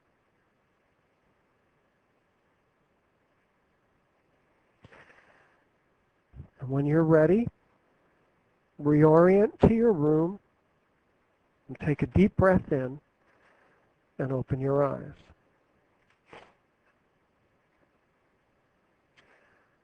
Any comments on that experience about the you?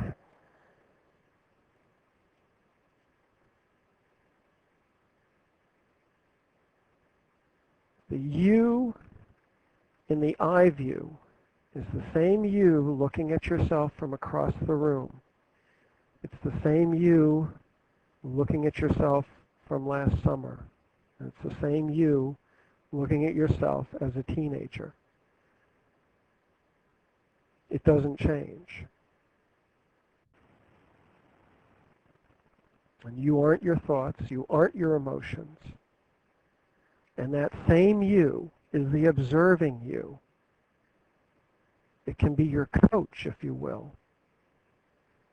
But that same you can view the world and can view all the sensations and feelings that you're having as you experience that world, and can view all of the thoughts and things that your mind is saying in response to the world, and you can see them separate from that sort of fused connection with them. You can be separate when you take this I view perspective. And more important than even that, you can see yourself from this perspective, whether you're moving towards struggling with fear and anxiety, or you're moving towards valued action. Okay? And that's a really helpful thing to practice and to use. Yes. Bill asks, is you a detached, objective observer? Absolutely. It's being a bit detached. It's taking that same perspective as you were when you were, almost just being born, and taking in information through your five senses just as the information is. Just totally objective. No judgment. Good, bad, yes, no, right, wrong. No judgment about that. Just totally objective. Okay? And when we start to label good, bad, when we start to label with judgments, we aren't detached any longer. We get fused. We're not defused, we're fused. And this you, the you that took its first breath, the observer you, the detached, objective observer, is the you that can do this. Okay? All right, I realize the time is getting late here, and I can only do so much. I can only pack so much into this, but I want to now talk a little bit about dealing with some of the urges to cut and run. Okay? There's many ways to deal with the avoidance urge, and I encourage you to be mindful about it and use the I view. It's really powerful perspective. And keep in mind the question that you can ask yourself, given what's important, what am I willing to do? What am I willing to accept and experience to move in the direction that I know is meaningful for me? Okay? But I know that there are times that it's really difficult. And so to face the discomfort, it's just natural that we want to cut and run. And I suggest, first and foremost, be patient and be kind to yourself. Remember, evaluation really adds nothing to the experience. And when I say evaluation, we always have that critical voice in our mind saying, you idiot, why didn't you stay in that trade longer? Or you idiot, why didn't you get out sooner? That's not helpful. So be more patient and be more kind with yourself, and use that I view objective observer to realize that it's your mind saying to you that you're an idiot, and the truth is absolutely that you're not an idiot, okay? And the skills that we've talked about today, the mindfulness, the I view, all of these things all go against the old habits, but they're all different ways of thinking. And as we started out with Einstein, we need a different way of thinking than what we're used to. That's what that has, that's created the problem.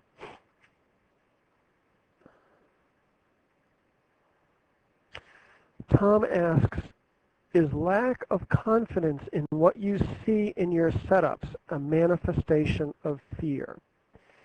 I think, Tom, it's probably more that you don't know with certainty that your setups have a given probability.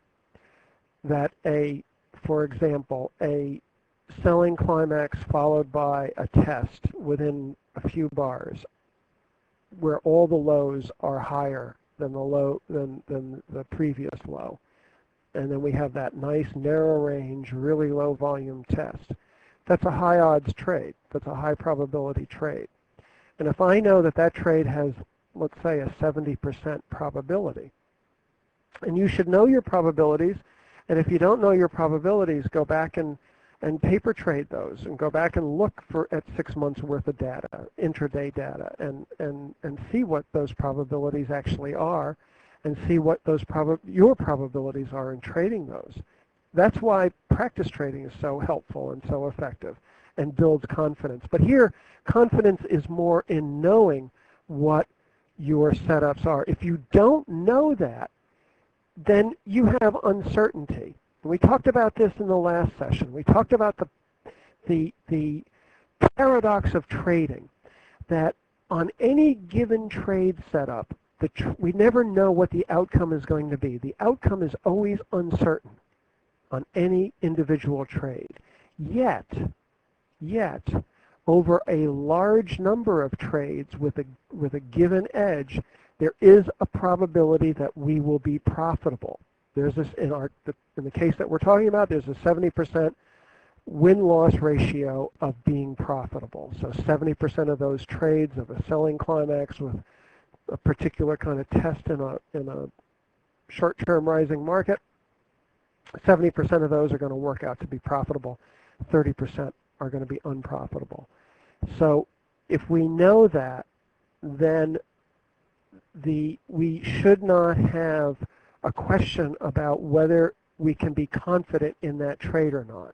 And as long as we take the perspective that we're trading over the long haul, many trades, and not hanging on the outcome of any and every given trade. If we're focused on the outcome of every trade, we're on one side of the paradox. I talked about this in the last session. We're on that side of the paradox where the outcome is uncertain if we're only focused on that one individual trade. And if we're on that side of the paradox where a given trade is uncertain, it's a scary place to be. So it's going to manifest fear, no question about it. If we're on the other side of the paradox, which is over a large sample of trades, I have a given probability, and that probability will produce a profit, then we can be confident in that. Okay, I hope that answers your question. Okay, let's go back now to to dealing with urges to cut and run. Here's a couple of suggestions about that. And I'll do these fairly quickly because I want to get to one more last point. Put your thoughts and urges on index cards, on that observing self form where you separated your thoughts and your sensations and your actions. You can put your thoughts and your sensations, take those and put them on index cards. When they show up, just like we did in the leaf example, we label them and we put them on a card instead of a leaf. Okay? And now you've got a choice to do what the card says, move towards struggle with fear, move towards suffering with fear, or you can choose to move towards a valued trading action. Putting that thought or feeling on a card, on an index card, and setting it down in front of you is like taking it out of your head and putting it out there arm's length. It's like taking it out of your head and placing it on the stream, okay? I'm sorry, on the leaf that's on the stream and letting it go down. But instead of letting it go down, now we can make the choice. Do I want to move towards struggle or do I want to move towards value? Okay? And just to get a sense of the struggle, here's a cool little thing to do. Just take that card and place it between your palms and push hard. Push really, really hard for 30 seconds. And struggle with it, and struggle with it, and struggle with it, and struggle with it, and struggle with it, and push really, really up, push even harder. Notice what's happening while you do this. And the point is that you're getting nowhere with that struggle, all right? You're not pushing one way or the other. Then just place it down on your lap or on your desk where it really belongs, outside in a place that is where you can have that eye view of it, where where you can be objective and detached. Placing it outside of you is detaching from you, okay? And here's another metaphorical thing. Take a few cards and take them with you during the day. Put them in your pocket. Look at them every once in a while. The metaphor there is that they're always with you. These thoughts are always with you. Why not take them along for the ride? Okay? I do this with traders, and believe it or not, they actually like it. It may sound a little bit strange, and we're not working one-on-one here. We're doing this kind of in a presentation format, and I'm really distant from you over the internet. So it may seem strange, but I encourage you to try it. And it's like everything else I've encouraged you to think about and do, from not feeding the tiger, to dropping the rope, to putting your thoughts on leaves in a stream. It's all wild stuff. It's all crazy kind of, if you said this out to anybody else in your everyday life, it would seem really crazy. This is another one of those crazy things too, but there's a purpose behind it, and the purpose is metaphorical. And think about it as you're doing this, and you'll see the point of it, and it'll hit home for you. That's all I can promise you with that. It always does when with traders that I work with when I do this. They find it pretty helpful, in fact. Another suggestion is to surf your emotions. Ooh, that sounds like a cool thing. If you think about emotions, they're all wave-like. They build up, they reach a crest. Sometimes they feel like a tsunami, but they do reach a crest, and then they die down. Okay? They ebb and they flow, just like the waves of an ocean. And if you ever noticed like a group of seagulls floating on the waves, they don't fight those waves, right? They just sit there and float, and as the wave crests up, they rise up the leading edge of the wave, and they come to the top of it, and then they gradually come down, right? Well, you can ride your waves of emotion. You can surf them using the eye view perspective and using the subjective units of distress rating scale and comparing this wave from the last wave and say, oh, this wave is a little stronger than the last wave that I had. The last one was only a 4. This one's a 6. You can ask from the you that took its first breath, you can say, which way do I want to move now? Do I want to move towards struggle, or do I want to move towards valued behavior? Valued behavior, in this instance, since it's a wave that you've never surfed, a large wave like this, you can be curious about this and say, can I really surf this wave? Or if it's a wave that you're rating through your SUD scale, your SUD scale, less than a bigger wave that you've ridden in the past, you can note that as well from that perspective. Okay? So those are two additional suggestions on how to deal with the sometimes difficult urges to cut and run. And now before we leave, I want to talk about this.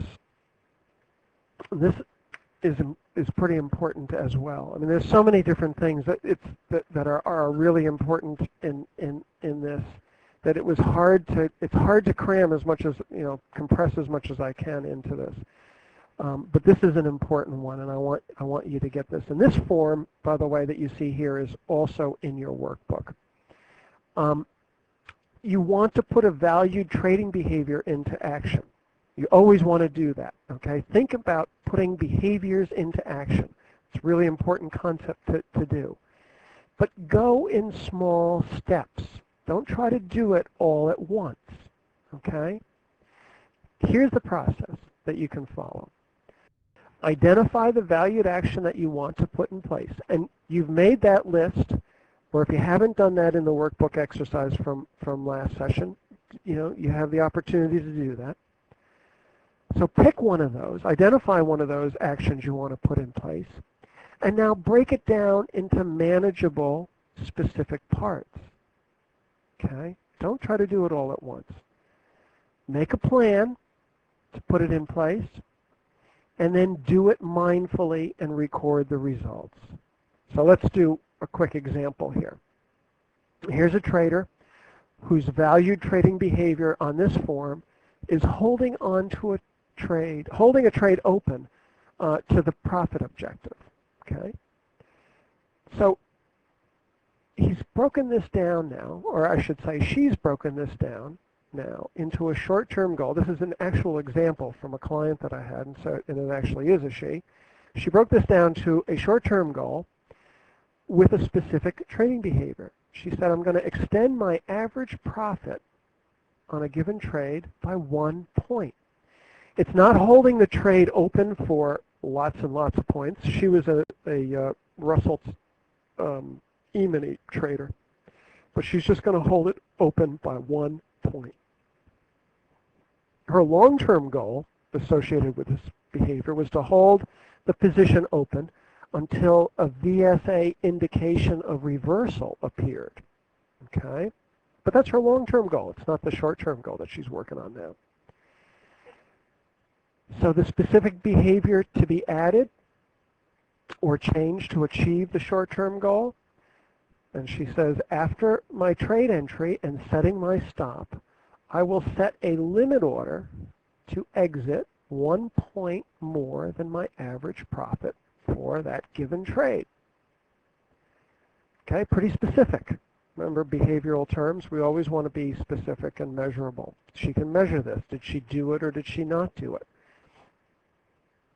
So what will I do to support this new behavior? She says, I know this will be difficult. Once the trade has reached average profit, I will move my stop to break even. That's practical. She's thinking pragmatically, and that's a good thing to do. Okay, it can reduce some of the stress.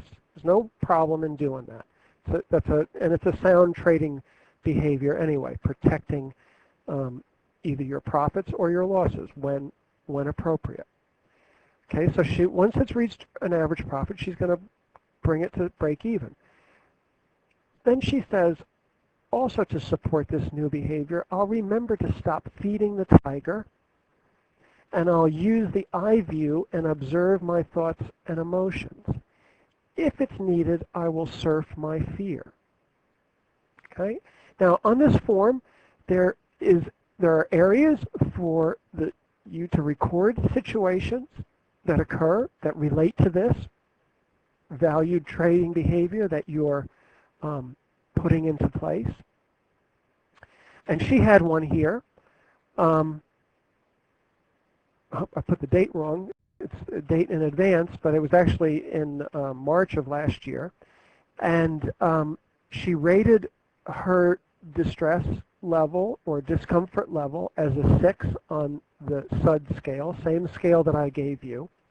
And the situation that caused her to rate this in this manner was a long trade after a selling climax. Okay? And she says about the actions taken, it wasn't easy at first. I immediately did start to observe my thoughts and feelings. I noticed my muscle tension most. See, she's mindful here. She's noticing things. And also that my hands trembled. She noticed that as well. A strong physiological response. She said, I noticed the thought, I'm going to lose, I'm going to lose. And it was repeating nonstop over and over again. So very mindfully, she was noticing this. Now, right? Just pause here for a second and think back to times when you exited a trade. Are you noticing that the muscle tension in a mindful way is present, or that your hands might be trembling, or whatever the physiological response is? Are you noticing your thoughts? Likelihood is no. Okay? And this is one of the first steps in gaining control over your behavior, is to notice things and to write them down. So she does that. And she says, when I got to my normal profit level, my mind said, just take the normal profit. That will be best. Don't be an idiot. Just take your profit. Minds are minds, aren't they? And that's just exactly what we would expect from our minds at that point. And it would be urgent, too. Just take that normal profit. Don't take a loss. She says she felt fear and pretty nervous. But she also noticed every bar was closing up.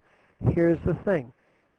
By being more mindful, she's not only noticing what's going on internally, she can also, from that eye view perspective, she can also notice what's going on in the world. She can notice what's going on in the world of her trading, which is the bars on her chart. That's her world, right? I was more fearful when price came back a bit, very observant. She was noticing when her subjective units of distress were going up or down. When the bars came back on her position a little bit, or when the price came back on her position a little bit, she noticed her SUDS ratings going a little bit higher. She was more fearful. More observation. Setting the stop to break even was helpful. And in this case, she got the extra point. She says, I was surprised to get the extra point. I felt pretty good after that. Now, even if the trade didn't come out good, even if it went all the way back and she just, had broke even. She didn't make anything. She didn't lose anything. She still won. Why did she win? Because she was able to observe all of this. And she was able to act in the service of her valued trading behavior, extending her average profit by 1 point. She was able to act despite having negative thoughts, despite having trembling hands, despite feeling the fear. She was still able to notice all of that and mindfully notice what was going on in her world, what was going on in her charts, and she was able to mindfully say to herself, I'm going to set my stop to break even, and I'm going to go for that 1 point because I'm going for valued behavior rather than going towards suffering with the fearful thoughts and the fearful feelings. Okay? So this is a really important and really useful exercise for you to do. I've given you an awful lot of stuff here today. We've reviewed a little bit about what we talked about last time. We talked about fusion, avoidance, evaluation, reason giving, all combining to be negative or make it difficult for us to handle fear. But we talked importantly that fear and emotions and thoughts don't go away.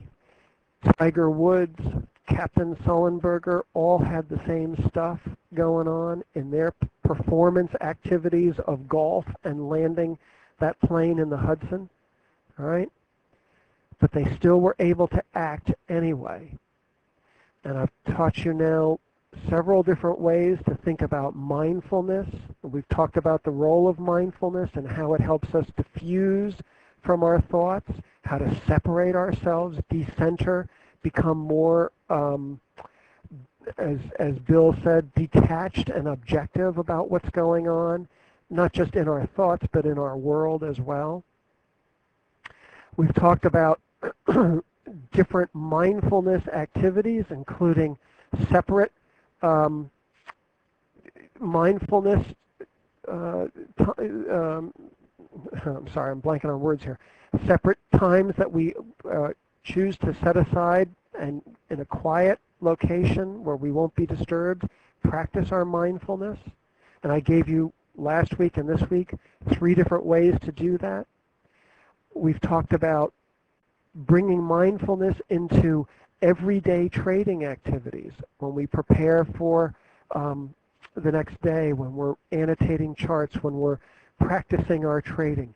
Be mindful in that. Notice where our thoughts go. Notice where our feelings go. And when they go and wander off, bring them gently back to the task at hand. That's just practice, but important practice on how to continue to be mindful. We talked about how the fear doesn't go away, but the sensations don't go away and the thoughts don't go away. But through mindfulness, the impact of those thoughts and those sensations and those feelings become less and less on our trading and our everyday life if we want them to be. This is not just for trading, by the way. This is stuff that you can use every single day in all different kinds of roles that you have, not just the role of being a trader. We talked about the I view, even how it's important to recognize that you got to be willing to experience some of this stuff. It's an important part of it. But mindfulness, again, helps you in that willingness. We talked about a really unique way to look at things, and that's the I view.